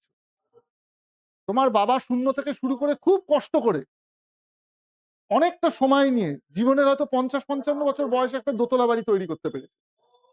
১ম এ একতলা ছিল, তারপর সেটা কারো বাড়ি টাড়িয়ে তিনি যখন মারা যাচ্ছেন ধরো ৭০ বছর বয়সে তিনি বাড়িটা দোতলা একটা বেশ বড় অট্টালিকা করে গেছেন। এবার তুমি তার উপর আরো ২ টো তলা নির্মাণ করে বললে দেখেছো পুরো ৫ তলাটা আমার বাড়ি। আমি তৈরি করেছি। তো কিরকম হবে? আমি আমার বাবাকেও ছাপিয়ে গেছি। আমার বাবা দোতলা করেছিল, আমি ৫ তলা করে দিলাম। আমি দোতলা ৪ তলা করে দিলাম। তাহলে জিনিসটা কিরকম হবে? এইটাকেই বলা হচ্ছে সত্যের বিকৃতি, যেটা ইতিহাসে প্রচুর পরিমাণে হয়। বোঝা গেল? আমরা অতীতটাকে ভুলে গেলাম। ঠিক আছে? আমরা নেহেরুকে ভুলে গিয়ে এখন যদি মোদিকে নিয়ে নাচি হবে না। মোদির আগে যতজন এসছেন ২০১৪ পর্যন্ত প্রত্যেককে কিন্তু আমাদের মাথায় রাখতে হবে কিছু না কিছু সে কিন্তু চেষ্টা করে গেছে। সবসময় হয়তো সফল হয়নি সবাই। সুতরাং একজন কিন্তু তার আগের যারা যা করেছে, ঠিক আছে? তার ভালো হোক খারাপ হোক সেইটার পর থেকে সে শুরু করছে কিন্তু। ঠিক আছে? হ্যাঁ, আজকে যদি ধরো আম এই প্রশ্নটা যদি কেউ করে যে কেন কাশ্মীর সমস্যার সমাধান মোদি করতে পারছে না? এখানেও মোদিকে দোষ দিয়ে লাভ নেই। সমস্যাটা সে তৈরি করেনি। কিন্তু মজাটা হচ্ছে মোদি এই প্রসঙ্গে বলছে ওটা নেহেরুর দোষ।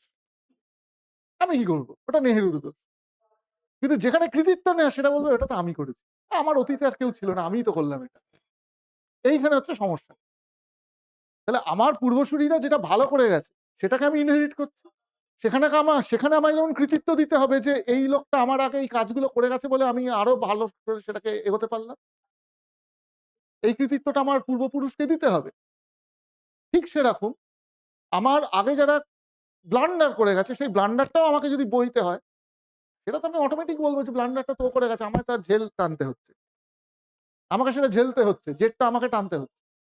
তাহলে দুটোই তুমি বলো। তুমি কাশ্মীর সমস্যা নেহেরু তৈরি করেছিলেন বলে তাকে উঠতে বসতে গালাগাল দিয়ে যাচ্ছ। ওয়েল আমি সেটা স্বীকার করছি যে সেখানে নিশ্চয়ই নেহেরুর অবদান আছে। সেখানে আজকে মোদি সাহেব নিশ্চয়ই কাশ্মীরকে দুম করে সংশোধন করে দিতে পারবেন না। ঠিক সেরকম তোমাকে এটাও মানতে হবে যে নেহেরু সাহেব অনেক কিছু তৈরি করে দিয়ে গেছিলেন, একটা মজবুত ভিত্তি। তাই আজকে তুমি এই জায়গায় এসে দাঁড়াতে পেরেছো। তাহলে সেই কৃতিত্বটাও তাকে দাও। কিন্তু সেটা তো মানুষ দেয় না। মানুষ কি করে? নন্দন হচ্ছে তার প্রকৃত উদাহরণ। যাও দেখলে মনে হবে ওটা মমতা তৈরি করেছে। সামনে বড় করে কালো পাথরের উপর সোনার জল করে লেখা আছে।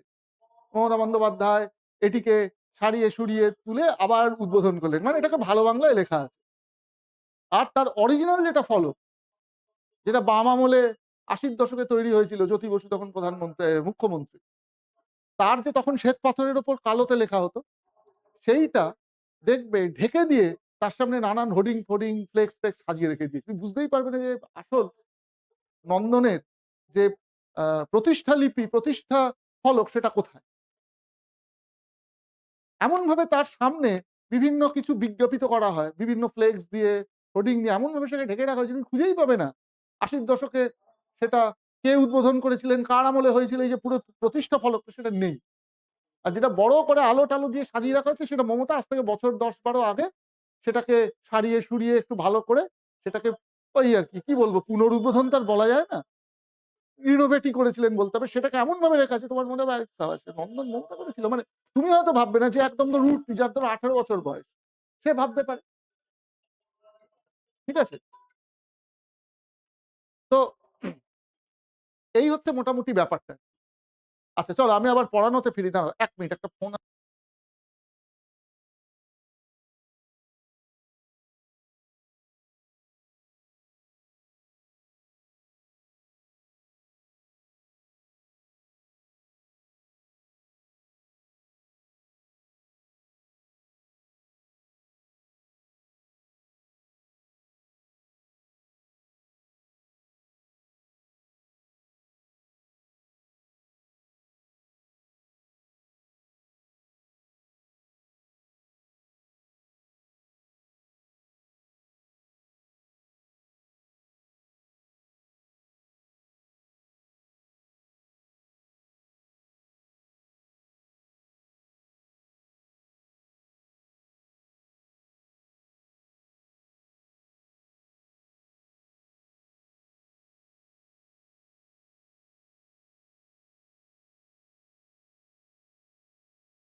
আচ্ছা, চলে আসি আবার মূল আলোচনায় যেখান থেকে এত কিছু কথা উঠে এলো। তবে এই ধরনের আলোচনা একটু মাঝে, মাঝে দরকার।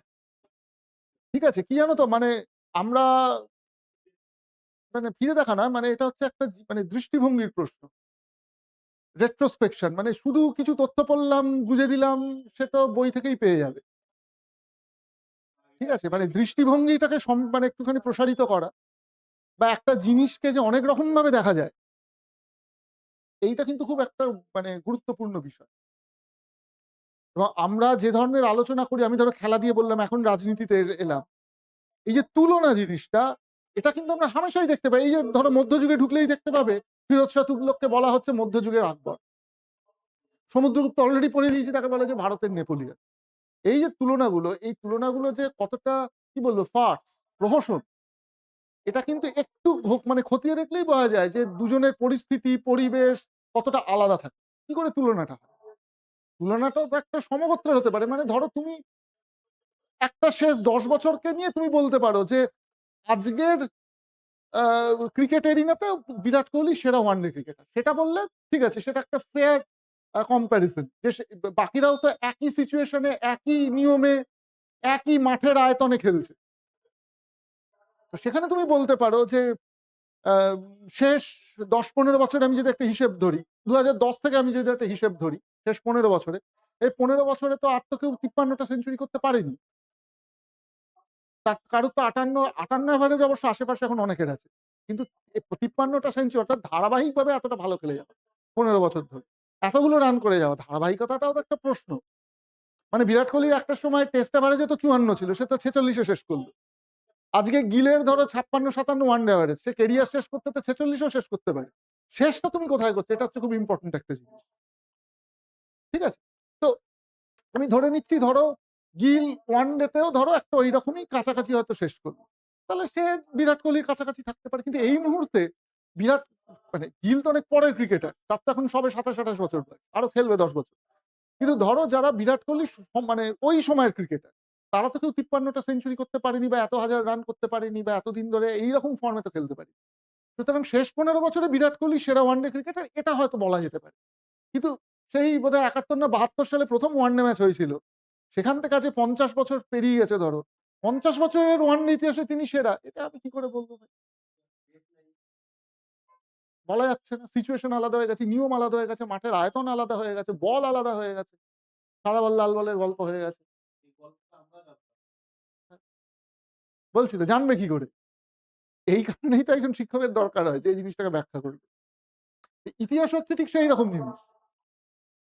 আমি একটা গাঁট-গাম্বারের মতো তুলনা করে দিলে হলো না কিন্তু। যে নেপোলিয়নের সমুদ্রগুপ্ত হচ্ছে ভারতের নেপোলি মানে সমুদ্রগুপ্ত হচ্ছে ভারতের নেপোলি এরম তুলনা করলে হবে না কিন্তু দুমদাম। এগুলো হচ্ছে খুব ভুলভাল তুলনা। এর পেছনে কি মানসিকতা আছে সেটা একটা অন্য আলোচনা হতে পারে। ঠিক আছে? মানসিকতাটা তো একটা আছেই। কোথাও তো গিয়ে একটা প্রচার, কোথাও তো গিয়ে একটা কিছু কাজ করে। তাহলে এরকম তুলনা কেন করব? আর এটা তো আরো মারাত্মক তুলনা। কোথায় নেপোলিয়ন? তার সময়কাল আলাদা, তার দেশ আলাদা, আর কোথায় সমুদ্রগুপ্ত? ভেবে দেখো। ঠিক আছে? বা এই যে কালিদাসকে বলা হচ্ছে ভারতের শেক্সপিয়ার। কোন মানে হয়? কোথায় শেক্সপিয়ার আর কোথায় কালিদাস দুজনের সময়, দুজনের ভাষা আলাদা, দুজনের অভিব্যক্তি আলাদা। একটা তুলনা করে দিলে। এরমভাবে হয়? কিংবা নাগার্জুনকে বলা হচ্ছে ভারতের আইনস্টাইন। এটা তো একটা মানে পশ্চিম হচ্ছে সেরা, এই মানসিকতাটা তো কাজ করে। মানে আমরা তো তোমাকে কি আমি তোমার বাবাকে কি আমি বলব তোমার মতো দেখতে? বলব না তো। আমি বলব তোমাকে তোমার বাবার মতো দেখতে। যিনি আগে এসছেন সে একটা ধরো জায়গা তৈরি করে ফেলেছে। এবার পরে যে আসবে তাকে হয়তো আগের সঙ্গে তুলনা করা যেতে পারে। ঠিক আছে? মানে ওকে আমি বলতে পারি যে ওকে ওর বাবার মতো দেখতে বা মায়ের মতো দেখতে। কিন্তু ওর মাকে যদি ওর মতো দেখতে মানে ওকে যদি ওর মায়ের মতো দেখতে আমি কি উল্টে বলব? আরে বৌদি বা যাই হোক কাকিমা, জেঠিমা যাই বলি না কেন ওর মাকে আমি। তা আমি কি তাকে আমি কি বলব? যে আপনাকে তো দেখতে ঠিক আপনার ছেলের মতন। এরকম কি বলব? বরং আমি বলব, "আরে কাকিমা আপনার ছেলে তো ঠিক আপনার মতো দেখতে হয়েছে।" উল্টোটা বলব। তাহলে সমুদ্রগুপ্ত আগে, কালিদাস আগে, নাগার্জুন আগে, আর বাকি যাদের সঙ্গে তুলনা হচ্ছে তারা অনেক পরে। বোঝাই যাচ্ছে মানসিকতাটা কি? যে আমিই সেরা এটা প্রতিপন্ন করতে হবে। তোমরা মাঝে, মাঝে আমাদের মতন কাছাকাছি যেতে পেরেছ। অতএব সেখানে কে আগে কে পরে আর ম্যাটার করছে না। প্রত্যেকটা তুলনার ভেতরে একটা মনস্তত্ত্ব আছে। সেই মনস্তত্ত্বটা একটু মাথা খাটালেই বোঝা যায় যে কি। ঠিক আছে? আজকে গাভাস্কারকে বলতে হচ্ছে সাদা ক্রিকেটের ওয়ানডে ক্রিকেটের সেরা হচ্ছে বিরাট কোহলি। তাকে বলতে হচ্ছে। এইটা না বললে তাকে কমেন্ট্রি বক্সে বসতে দেওয়া হবে না। সোজা হিসেব। ক্লিয়ার? এটা এটাও তোমাদের জানার কথা। এই ক্রিকেটের প্রসঙ্গ উঠলে যখন বলি, মোটামুটি ধরো ২০০৫, ৬, ৭ পর্যন্ত যারা কমেন্ট্রি করত তারা নিজেদের মতন কথা বলতে পারত। এবং প্রচুর সমালোচনা হতো তখন ভারতীয় ক্রিকেটারদের। আমার এখনো মনে আছে ২০০৩ সালে ইন্ডিয়া খেলতে গেছে সাউথ আফ্রিকাতে ওয়ার্ল্ড কাপ। ক্লিয়ার? অস্ট্রেলিয়ার বিরুদ্ধে লিগ ম্যাচে ফাইনালটাতেও তো হেরে গেছিলাম আমরা জানি, ছেড়ে দাও। লিগ ম্যাচে ইন্ডিয়াকে দুরমুশ করে দিয়েছিল অস্ট্রেলিয়া। ইন্ডিয়া ফার্স্ট ব্যাট করে ১২০-২৫ রান মাত্র করতে পেরেছিল। তারপরে ওই রানটা আরাম করে অস্ট্রেলিয়া তুলে দিয়েছে। মানে একটা প্যাথেটিক কন্ডিশন। তখন অস্ট্রেলিয়ার টিমও ছিল সেরকম। এটা বলে লাভ নেই। আজকের অস্ট্রেলিয়ার সঙ্গে তুলনা করলে হবে। তখন অস্ট্রেলিয়ার প্রতিপক্ষকে ঐরকম ভাবেই দুরমুশ করত। অস্ট্রেলিয়ার বিরুদ্ধে কোন ম্যাচেই সেই অর্থে কেউ দাঁড়াতে পারেনি ২০০৩ এ। তো সেই ম্যাচটার পর কৃষ্ণমাচারী শ্রীকান্ত কমেন্ট্রি প্যানেলে রয়েছে। তাকে প্রশ্ন করা হয়েছে যে সে খুব উত্তেজিত প্রচুর সমালোচনা করছে। তাকে প্রশ্ন করা হয়েছে যে এই ইন্ডিয়ান টিমে তাহলে কি পরিবর্তন করা উচিত? কাকে খেলানো উচিত পরের ম্যাচে? এই টিমটা যারা রয়েছে এই ম্যাচে যারা খেলেছে ১১ জন কাকে তাহলে পরের ম্যাচে বাদ দিয়ে কাকে ঢোকানো উচিত? যেরকম কমন প্রশ্ন হয়। যা হয় একটা হারলেই তখন টিম কম্বিনেশন নিয়ে কাটাছেঁড়া হয়। তখন শ্রীকান্ত অম্লান বদনে বলে দিলেন ১১ জনকেই বদলে ফেলা। এই ধরনের অ্যাগ্রেসিভ কমেন্ট্রি কমেন্ট তখনকার দিনে চলত। এবার এইটা নিয়ে তখনই আমার মনে আছে যে সৌরভ গাঙ্গুলীরা প্রচন্ড গোঁসা করেছিল যে শ্রীকান্ত এইরকম ধরনের কথা বলে প্লেয়ারদের মনোবল ভেঙে দিচ্ছে। দেশের লোক হয়ে কি করে এরকম ধরনের কথা বলে? সত্যিই তো এটা মাত্রাহীন। ১১ জনকেই বদলে ফেলেছে, এটা কোনো কথা হতে পারে না। কিন্তু এই ধরনের জিনিস তখন চলত। করতে আজকে কেউ কিন্তু সেই অর্থে খুব সমালোচনা করতে পারে না। বহুদিন পর গাভাস্কার একটু মাথা গরম করে স্টুপিড বলেছিল। আজকে সেটা নিয়ে বিজ্ঞাপন করে তাকে ম্যানেজ দিতে হচ্ছে। বোঝা যাচ্ছে? তো এখন হচ্ছে সবটাই হচ্ছে তেল মারা। ভারতীয় ক্রিকেটারদের কোনো ইয়ে করা যাবে না। কোনো সমালোচনা করা যাবে না। তোমাদের মনে নেই, আমি মনে করাই ২০১৬ সালে ইন্ডিয়া বাংলাদেশের এগেইনস্ট এ টি-২০ ওয়ার্ল্ড কাপে ১ রানে জিতেছিল। ওটা হেরে যাওয়া ম্যাচ। বাংলাদেশ ব্লান্ডার করে হেরেছিল ওটা। ঠিক আছে? হার্দিক পান্ডিয়া, হ্যাঁ, ১ রানে হেরেছিল। ওটা রানটা হয়ে গেলে টাই হয়ে যেত। সুপার ওভার হতো। সেই ম্যাচে হর্ষ ভোগলে একটু হালকা করে সমালোচনা করেছিল। ইন্ডিয়ান টিম কি খেলছে? বাংলাদেশের এগেইনস্ট এ এরকম টাইট ম্যাচে চলে যাচ্ছে। বাংলাদেশ তো জিতেই যাচ্ছিল। এটা তো বাংলাদেশের জেতা ম্যাচ ছিল। বাংলাদেশের বিরুদ্ধে ইন্ডিয়া হারবে এরকম একটা হালকা সমালোচনা করেছে। বললে বিশ্বাস করবে না, ওই বছর আইপিএল প্যানেল থেকে সরিয়ে দেওয়া হয়েছিল হর্ষ ভোগলেকে। বুঝতে পারছো? এইগুলো হচ্ছে শ্রীনিবাসনের জমানার হচ্ছে এগুলো অবদান। কারোর কোনো সমালোচনা করা যাবে না। ধোনিকে বাদ দেওয়া যায়নি। ৪-০, ৪-০, ৮-০ হেরে ফিরেছিল অস্ট্রেলিয়া আর ইংল্যান্ড থেকে। টেস্ট ক্যাপ্টেন হিসেবে মোটামুটি ধোনিকে সরিয়েই দেওয়া হবে মহিন্দ্র অমরনাথের তোমার নির্বাচন কমিটি। শেষ মুহূর্তে এসে দরজা খুলে ঢুকেছিল শ্রীনিবাসন। বলেছিল, ভোটটা কে চালায়, আপনারা না আমি? কোন সাহসে আপনি ধোনিকে বাদ দিচ্ছেন? ধোনি তখন সুপার কিংস এর ক্যাপ্টেন। যে সুপার কিংস এর মালিক হচ্ছে এই শ্রীনিবাসন। ধোনি থেকে গেলেন টেস্ট ক্যাপ্টেন হিসেবে। তবে ধোনি বুঝেছিলেন যে টেস্ট ম্যাচটা আমার কাপ অফ টি নয়। তার ২ বছরের মধ্যে তিনি টেস্ট ম্যাচ থেকে রিটায়ারই করে যান। ক্যাপ্টেন তো দূরের কথা। মাত্র ৩৩ বছর বয়সে তিনি টেস্ট ম্যাচ খেলা ছেড়ে দিলেন। সেটা তার চয়েস। কিন্তু টেস্ট ম্যাচে সত্যিই ধোনি কিন্তু সেই জায়গাটা ছিল না, না ক্যাপ্টেন হিসেবে না প্লেয়ার হিসেবে। খারাপ নন, কিন্তু সেই জায়গাটা না যেটা ওয়ান ডেতে উনি ছিলেন। বা ক্যাপ্টেন হিসেবেও তাই। যে ঝলকটা আমরা ওয়ান ডেতে দেখতাম, টি-২০ তে দেখতাম, সেটা আমরা টেস্ট ম্যাচে দেখতে পেতাম না। এটা ফ্যাক্ট।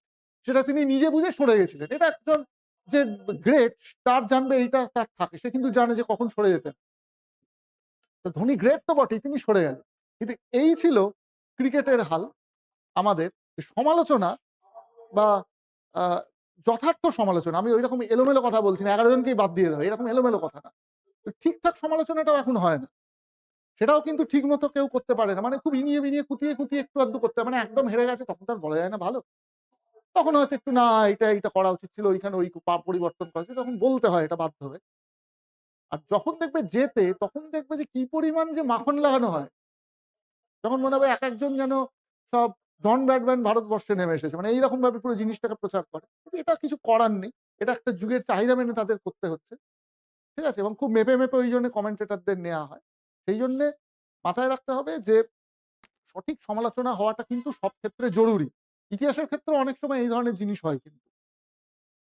ঠিক আছে? যে তুমি একটা বিশেষ কারণে হয়তো তোমার মনের কথাটা তুমি বলতে পারছো না। অনেক রকমের বাধ্যবাধকতা কিন্তু মানুষের থাকে। ঠিক আছে? এবার তুমি প্রশ্ন করতেই পারো যে এই ধরনের মাথার নোয়াবে গাভাস্কার কেন? তার জীবনে আর কি বাকি আছে পেতে? কমেন্টই করবে না দরকার হলে। তাতে কি তার দিন চলবে না? এটা তুমি বলতেই পারো, সেটা একটা অন্য বিতর্ক হতে পারে। ঠিক আছে? কিন্তু সঠিক সমালোচনাটা করা সহজ জিনিস না। অনেক রকমের বাধ্যবাধকতা থাকে।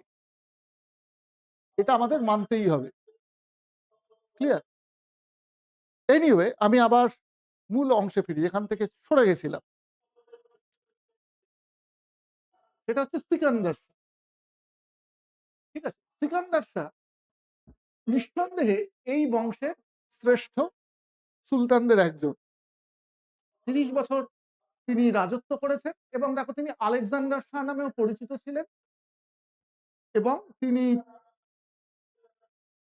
সাম্রাজ্য বিস্তার করেছেন। আমি সেই প্রসঙ্গে খুব একটা যাচ্ছি না, কিন্তু দেখো তার সময় ফিরোজ শাহ তুগলক বাংলা আক্রমণ করে।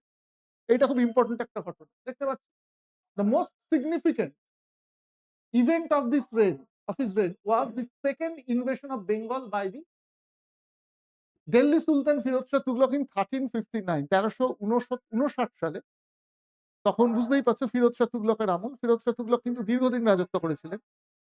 এনারই মতন প্রায় ৩০ বছর বা তারও বেশি।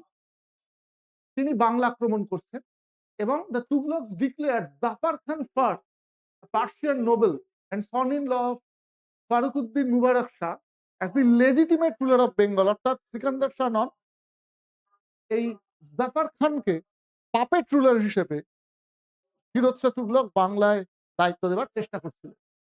ঠিক আছে?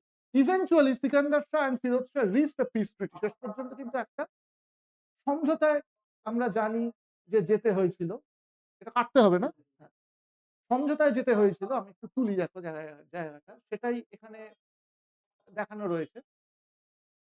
একটা পিস ট্রিটি শেষ পর্যন্ত এলো, in which Delhi recognise Bengal's independence and withdraw its arm forces. অর্থাৎ ফিরোজ শাহ তুগলকও বুঝতে পারছিলেন দিল্লি থেকে অবশ্য বাংলাকে পুরোটা কন্ট্রোল করা যাবে না। আমি আমার লোককে বসালেও সেও দুদিন বাদে বলবে আমি তোমাকে মানি না। ঠিক আছে? তার থেকে যা চলছিল চলুক, বেশি খোঁচাখুচি করে লাভ নেই। শেষে দুজনে মিলে একটা সমঝোতা এলেন, পিস ট্রিটিতে এলেন এবং বাংলার ইন্ডিপেন্ডেন্স কিন্তু এক প্রকার স্বীকার করে দিলেন ফিরোজ শাহ তুগলক। খুব গুরুত্বপূর্ণ কাজ হচ্ছে, যেটা নিয়ে বারবার প্রশ্ন আসে, সেটা হচ্ছে আদিনা মসজিদ তৈরি করা। আদিনা না, আমি বলে দিচ্ছি, পান্ডুয়া মানে কিন্তু হুগলির পান্ডুয়া এটা নয়। ঠিক আছে? মালদার পান্ডুয়া একদম। মালদার পান্ডুয়া, সেখানে আদিনা মসজিদ। আদিনাও অ্যাকচুয়ালি জায়গাটার নাম। আদিনা হচ্ছে একদম ওই জায়গাটার নাম, পান্ডুয়া হচ্ছে রিজিয়নটা। তো হুগলির পান্ডুয়াও কিন্তু খুব বিখ্যাত, মাথায় রাখ। 1853 সালে প্রথম রেলপথ হাওড়া থেকে হুগলি, তারপরের ফেজটাই কিন্তু পান্ডুয়া। পান্ডুয়া পর্যন্ত রেল চলেছে এবং পান্ডুয়াতেও কিন্তু সুলতানি আমলের কিছু স্থাপত্য আছে, মিনার আছে, মসজিদ আছে। সুতরাং বাংলার পান্ডুয়াও কিন্তু ইতিহাস প্রসিদ্ধ। মধ্যযুগের ক্ষেত্রেই বলছি, আধুনিক যুগ, রেল তো আধুনিক যুগ হয়ে গেল। মধ্যযুগের সাপেক্ষেই বলছি, বাংলার পান্ডুয়া কিন্তু খুব গুরুত্বপূর্ণ একটা বিষয়। ক্লিয়ার? এটা কিন্তু অবশ্যই লেখাই রয়েছে ইন মডার্ন মালদা এবং এটা হচ্ছে সেই সময় কন্টেম্পোরারি সাবকন্টিনেন্ট, কন্টেম্পোরারি ভারতবর্ষে এটা হচ্ছে সবথেকে বড় মসজিদ, মানে জামি মসজিদ আর কি, এই অর্থে। জামি মসজিদ মানে যেখানে সাধারণ মানুষ জমায়েত হয়ে নামাজ পড়ে। এটা ছিল সেই সময় ভারতবর্ষের সবথেকে বড় জামি মসজিদ, যেটার এখন ধ্বংসস্তূপ বা ধ্বংসাবশেষ রয়েছে। কিন্তু অনুমান করে নেওয়া যায়, আমরা যদি বলে না যে কানেক্টিং দ্য ডটস, আমরা যদি ডট গুলোকে যোগ করি তাহলে বুঝে নেওয়া যেতে পারে যে এই মসজিদটা আসলে কত বড় ছিল। একটু কল্পনা করতে হবে ধ্বংসস্তূপের অংশবিশেষগুলো দেখলে। এটা মোটামুটি কল্পনা করতে হবে চোখ বুজে, যে এটা যদি অক্ষত থাকতো তাহলে কতটা বড় হতো, তাহলে বোঝা যায় যে এটা সত্যিই কতটা বড় ছিল। খুব ইম্পর্টেন্ট আদিনা মসজিদ, এটা বারবার কিন্তু পরীক্ষায় প্রশ্ন এসেছে, যেটা সিকান্দার শাহ তৈরি করেছিলেন। ঠিক আছে? আচ্ছা, এবার চলে যাবো পরের ঘটনায়। দেখো, in 1389-90 one of the Sikandar Shah's 18 sons revolted and occupied Sonargaon and Satgaon. দুটোই কিন্তু খুব গুরুত্বপূর্ণ জায়গা। এই হয়েছে। এটা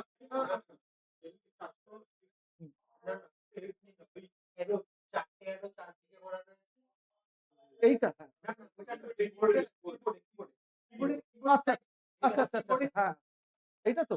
আচ্ছা, আচ্ছা, মাথায় হ্যাঁ, দাঁড়াও আগে এটাকে নিই। বেশ।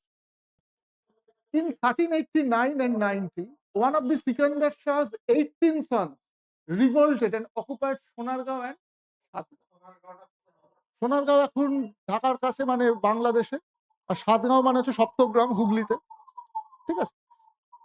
বিদ্রোহ করলেন, অর্থাৎ একটা ওয়ার অফ সাকসেশন, উত্তরাধিকার যুদ্ধ। At the Battle of Gwalpara near the capital Pandua. না, এই গোয়ালপাড়া কিন্তু আসাম নয়, পান্ডুয়া বলছে তো। ঠিক আছে? হ্যাঁ, হ্যাঁ, হ্যাঁ, সেইটা।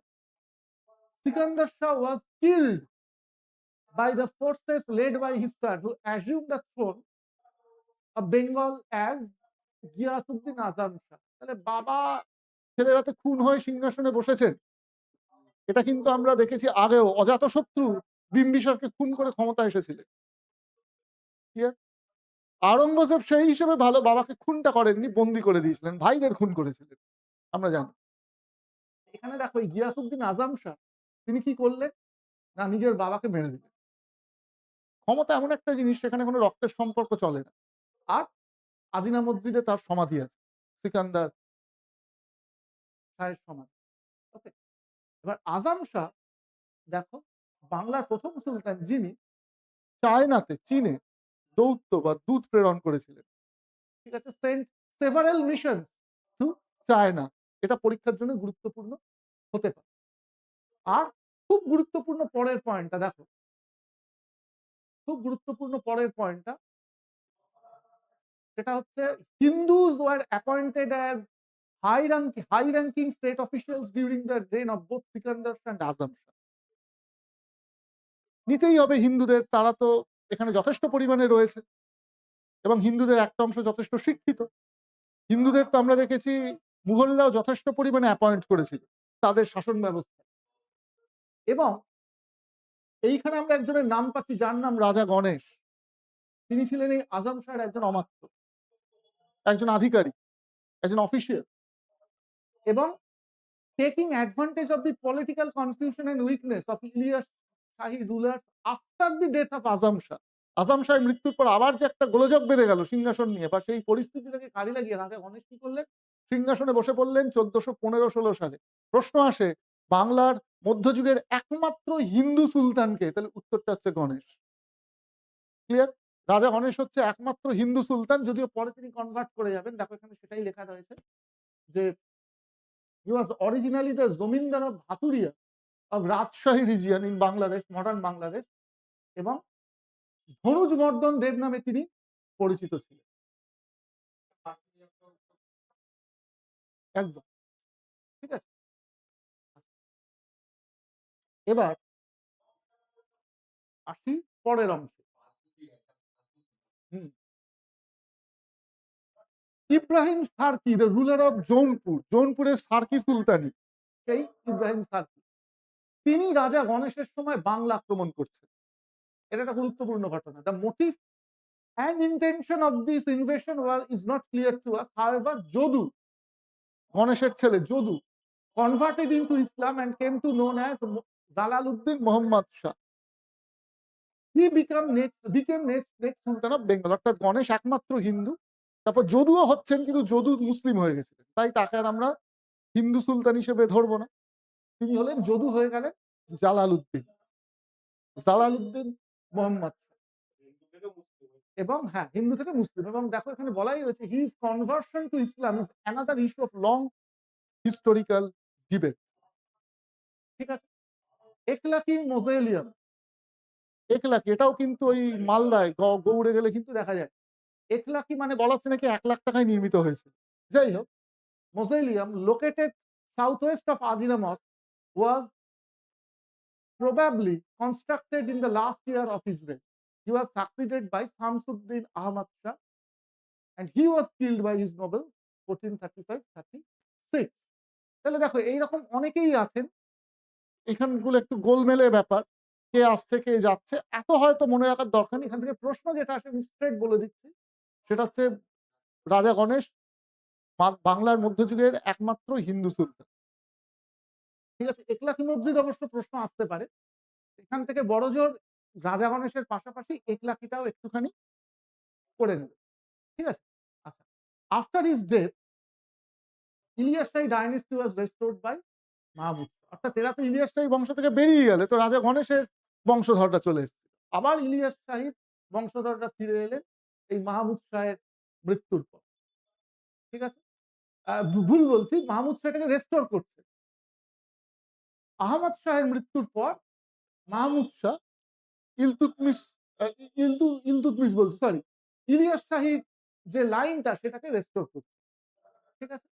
A descendant of Shamsuddin Ilyas Shah who ascended the throne as Nasiruddin Mahmud Shah. ইনি কিন্তু আবার খুব বিখ্যাত। ঠিক আছে? এই নাসিরউদ্দিন মাহমুদ শাহ কিন্তু আবার খুব বিখ্যাত। এবং দেখো উনিও কিন্তু ২৫ বছর মতো রাজত্ব করছেন ১৪৩৫ থেকে ১৪৫৯। দীর্ঘদিন রাজত্ব করে। মানে আবার একটুখানি স্থিতাবস্থায়। তারপরেতে আসছেন ১৫ বছরের জন্য রুকনউদ্দিন বরবক্স। এই যে বাবা ছেলে নাসিরউদ্দিন মাহমুদ শাহ, রুকনুদ্দিন বরবক্স শাহ মোটামুটি ৫০ বছর, একটু কম ৪০ বছর, ঠিক আছে? ৪০ বছর কিন্তু আবার একটা স্থিতিশীলতা, আবার একটা সুস্থিতি, আবার একটা ভালো পরিবেশ। আর একটু ভালো পরিবেশ হলেই কি হয়? শিল্প সংস্কৃতির চর্চা বাড়ে। দেখো এবার ঠিক সেটাই হচ্ছে। সেটাই কিন্তু এখানে বলা হয়েছে যে এই সময় আমরা এই দেখো মালাধর বসু, তারপরে বৃহস্পতি মিশ্র, এদের মতন পণ্ডিতদের, কবিদের দেখব। ঠিক আছে? যারা এই সময় রাজানুগ্রহিতা পেয়েছিল। আর খুব গুরুত্বপূর্ণ বরবক্সা তৈরি করেছিলেন এই দাখিল দরওয়াজা বা সেলামি দরওয়াজা, এটা পরীক্ষায় প্রশ্ন এসছে। এটা হচ্ছে গৌড়ের যে দুর্গ, সেটা ঢোকার একটা প্রবেশ পথ। তার অংশবিশেষ কিন্তু এখনো টিকে আছে। এখনো যদি মালদা যাও তাহলে কিন্তু একলাখি মসজিদ, আদিনা মসজিদের মতন এই দাখিল দরওয়াজা বা সালামি দরওয়াজারও কিন্তু তোমরা ধ্বংসস্তূপ দেখতে পাবে। ঠিক আছে? বলাই হচ্ছে দেখো main entrance to the citadel of Lakhnauti or Gaur.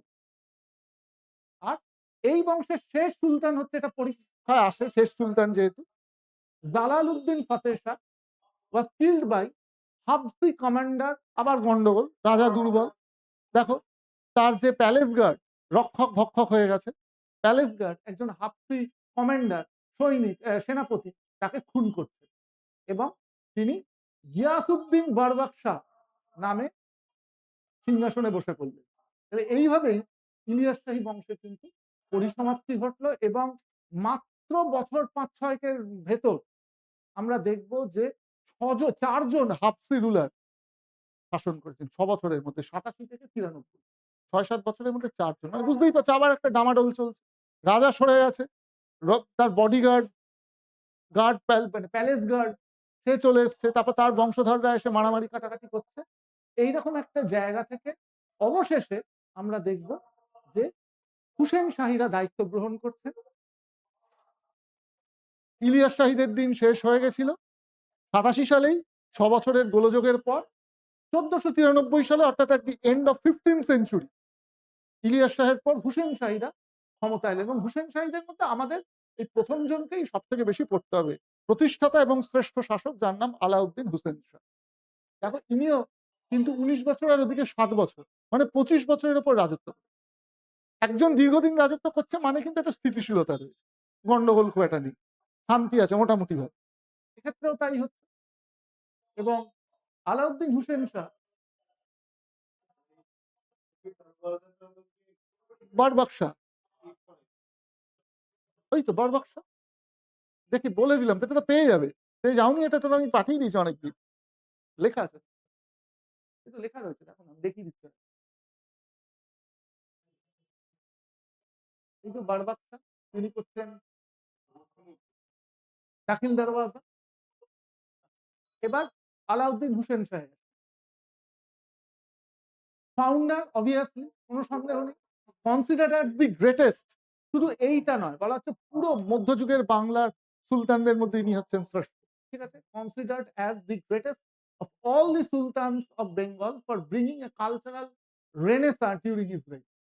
তাকে বলা হচ্ছে বাংলার আকবর, আবার সেই তুলনা। ঠিক আছে? আকবরের থেকে তিনি কিন্তু আগের লোক। তাও কিন্তু দেখো গন্ডগোল, যাক কিছু করার নেই, এগুলো পরীক্ষায় প্রশ্ন আসে, মনে তো রাখতে হবে। বাংলার আকবর কাকে বলা হয়? ঠিক আছে? কাশ্মীরের আকবর জয়নুল আবেদিনকে বলা হয়। এগুলো প্রশ্ন আসে, একটু মুখস্থ করতে হবে। এবং তিনি অনেকগুলো রাজ্য দখল করছেন, দেখো কঙ্কাট, কামরূপ, কামতা, জাজনগর, ওড়িশা, আসাম থেকে ওড়িশা একটা বড় জায়গা তিনি কিন্তু দখল করছেন। তো এগুলো নিয়ে খুব একটা প্রশ্ন আসে না।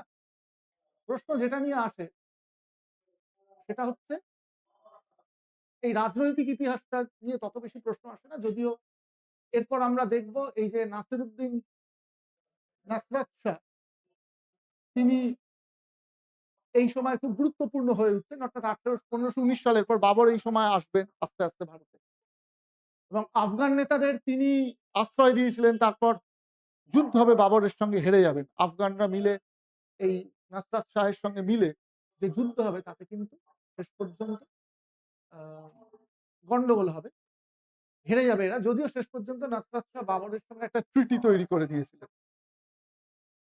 এটা তো মুঘল হিস্ট্রি যখন পড়াবো আর এক প্রশ্ন পড়াবো। তো আপাতত আমি এর কালচারাল কন্ট্রিবিউশনটা, এখান থেকে অনেকগুলো প্রশ্ন আসে। The rain of Hussain Shah witnessed a remarkable development of Bengali literature. Bangla ভাষা এবং সাহিত্যের বিকাশ এই সময়টায়, অর্থাৎ এই এন্ড 15th সেঞ্চুরি থেকে বিশেষ করে খুব গুরুত্বপূর্ণ একটা জায়গায়। ঠিক আছে? এবং আমরা দেখব যে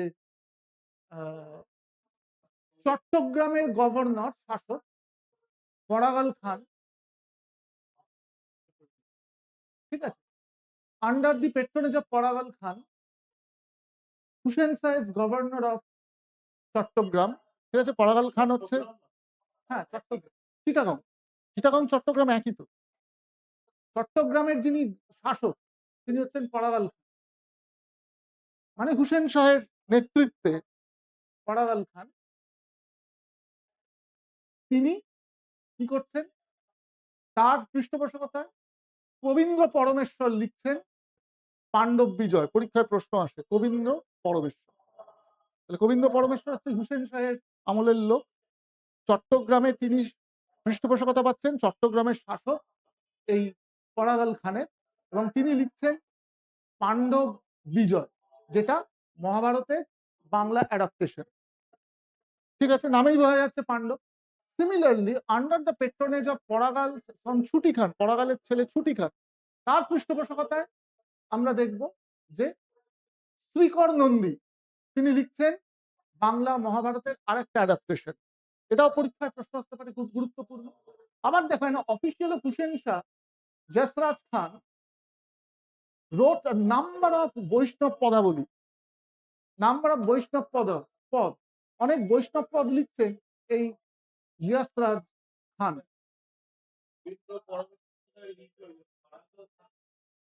গোবিন্দ পরমেশ্বর হচ্ছে সেই কবি যে পৃষ্ঠপোষকতা পেয়েছিলেন এই পরাগাল খানের। পরাগাল খানকে তার পরিচয়টাতে দেওয়া আছে, চট্টগ্রামের তিনি হচ্ছেন শাসক। ঠিক আছে, আবার পরাগাল খানের ছেলে ছুটি খাঁও দেখো পৃষ্ঠপোষকতা করেছেন আমাদের শ্রীকর নন্দী। ঠিক আছে, আবার যশরাজ খান তিনি বৈষ্ণব পদ লিখছেন। আর খুব গুরুত্বপূর্ণ, এদের সময় তৈরি হচ্ছে ছোট সোনা মসজিদ, যেটা এখন বাংলাদেশের মধ্যে পড়ে। ঠিক আছে, last but not the list Chaitanya Mahaprabhu, তাকে বাদ দিলে কি করে হবে, এই সময়কার লোক। এই লহ গৌরাঙ্গের নাম রে সৃজিত করছে, ঠিক আছে, 25 তারিখ বোধহয় রিলিজ করবে। লহ গৌরাঙ্গের নাম রে শ্রী চৈতন্যকে নিয়ে, মানে যা হয় আর কি, একজন আজকের কেউ সে শ্রী চৈতন্যের জীবনী নিয়ে, মানে আমার ট্রেলারটা দেখে তাই মনে হলো, সে শ্রী চৈতন্যকে নিয়ে, হ্যাঁ শ্রী চৈতন্যকে নিয়ে একটা সিনেমা বানাচ্ছে, শ্রী চৈতন্যের জীবন নিয়ে এসে চর্চা করছে, সে তার ফাঁকে ফাঁকে ও শ্রী চৈতন্যকে তুলে ধরবে, এইটা হচ্ছে সৃজিতের লক্ষ্য। এটা আমার ট্রেলারটা দেখে তাই মনে হলো।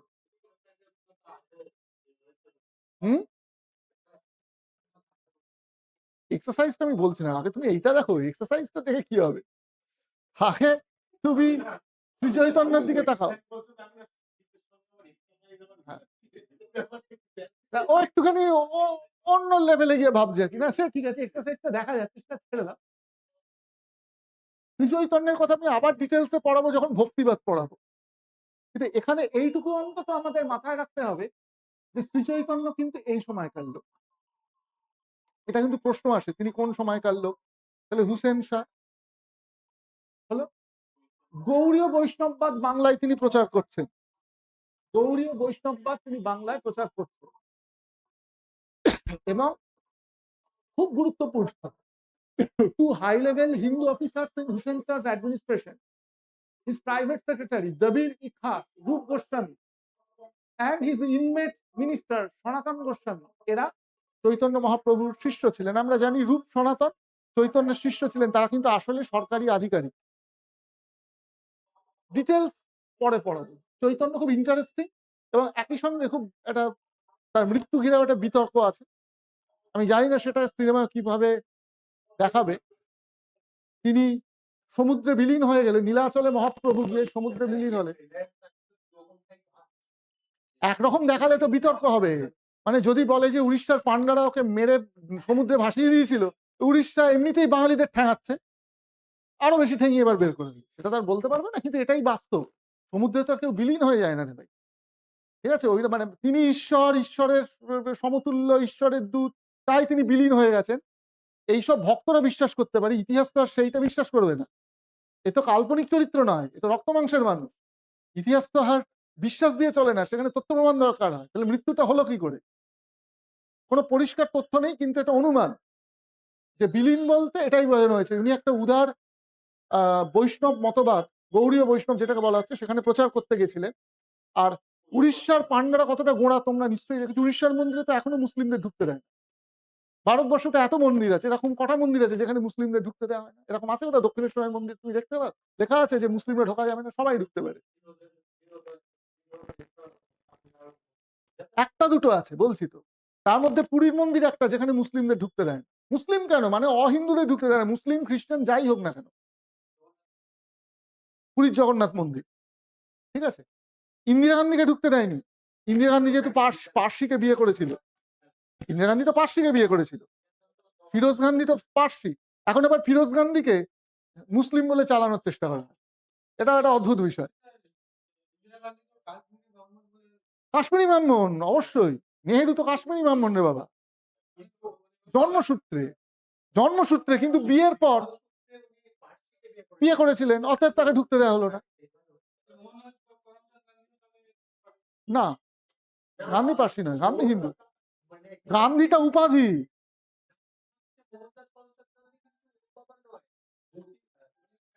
না না না, ওটা টাইটেল, উপাধি। গান্ধী, গান্ধীটা কিন্তু উপাধি এখানে। ফিরোজ গান্ধীর ক্ষেত্রে গান্ধীটা উপাধি, গান্ধীটা কিন্তু তার পদবী নয়। ঠিক আছে? যেমন ধরো এই যে প্যাটেল, প্যাটেল কিন্তু হিন্দু হয় মুসলিমও হয়। আমরা সর্দার ভাই প্যাটেল হিন্দু, আবার এই যে ফাস্ট বোলার ছিল মুনাফ প্যাটেল কিন্তু মুসলিম। ঠিক আছে? এই যে আমার পদবী মল্লিক, মল্লিক কিন্তু আমি হচ্ছি বসু মল্লিক হিন্দু, আবার মল্লিক কিন্তু মুসলিমও হয়। মন্ডল হিন্দু হয় মুসলিম হয়, কারণ এগুলো প্রত্যেকটাই টাইটেল, উপাধি। এগুলো কিন্তু সারনেম নয়।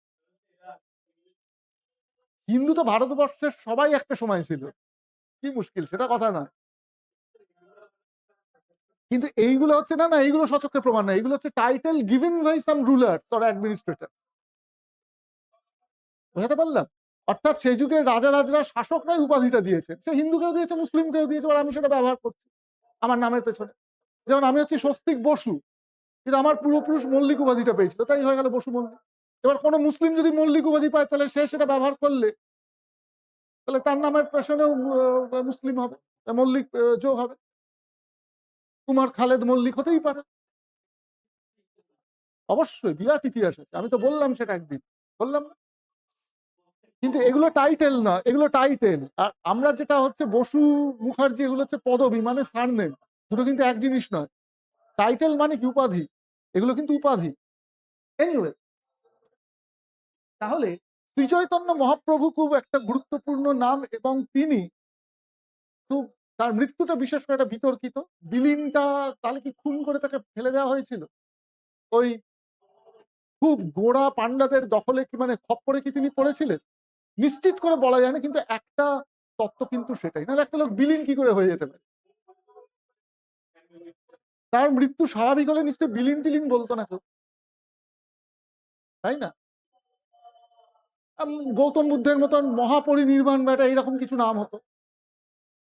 এনিওয়ে, সমুদ্রে বিলীন হয়ে গেলে এটা মানে এটা কি? যে আত্মহত্যাও কেউ সমুদ্রে গিয়ে করতে পারবে না। যে আত্মহত্যা করতে যাবে না, সে সমুদ্রে গিয়ে করতে পারবে না আত্মহত্যা? মুশকিল আছে।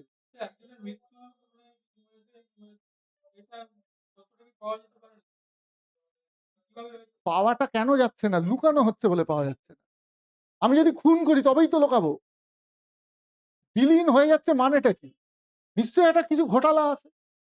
সাধারণ মৃত্যু হলে সেটাকে তো বিলীন বলতো না, সমুদ্রে বিলীন তো বলতো না।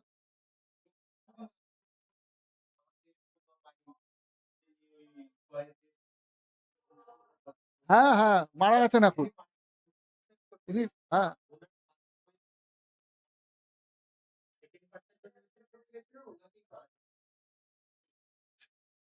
এনিওয়ে, সেটা ব্যাপারটা গন্ডগোলের আছে, এটা একটা তত্ত্ব, সোজা কথা। কিন্তু মৃত্যুর আগে তিনি কি করেছেন সেটা পরীক্ষার জন্য গুরুত্বপূর্ণ। মৃত্যুটা নিয়ে তার প্রশ্ন দেবে না, বিতর্কিত জিনিস, সেইটা আজকে আর বলছি না, সেটা ভক্তিবাদ যখন পড়াবো তখন বলবো।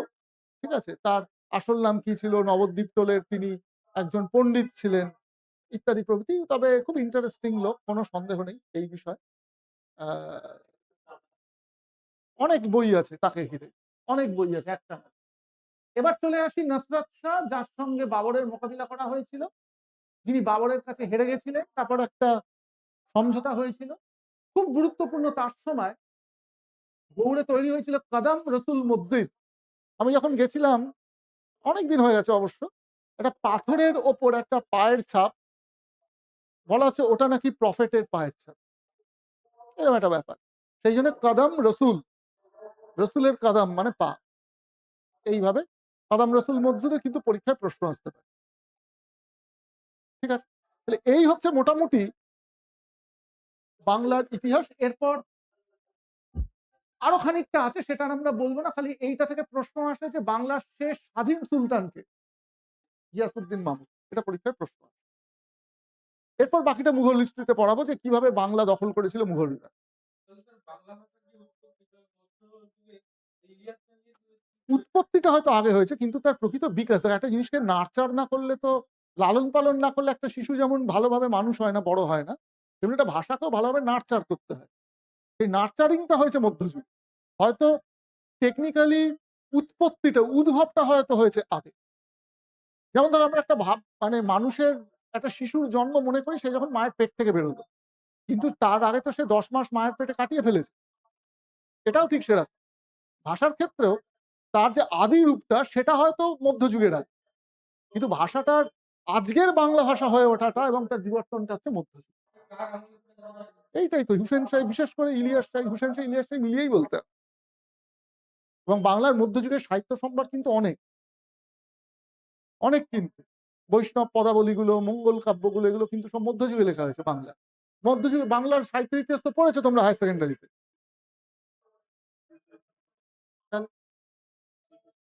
কিন্তু সেগুলো থেকে প্রশ্ন হয়তো তত বেশি আসে না।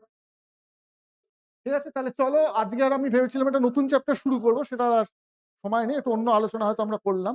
আমরা পরের দিন আবার ফিরে নতুন চ্যাপ্টারটা, বা হয়তো ইন্ডিয়ান ন্যাশনাল মুভমেন্টেও আমরা যেতে পারি। ন্যাশনাল মুভমেন্টটাও তো আমাদের অনেকদিন হয়নি, ন্যাশনাল মুভমেন্ট আমরা নেক্সট করবো।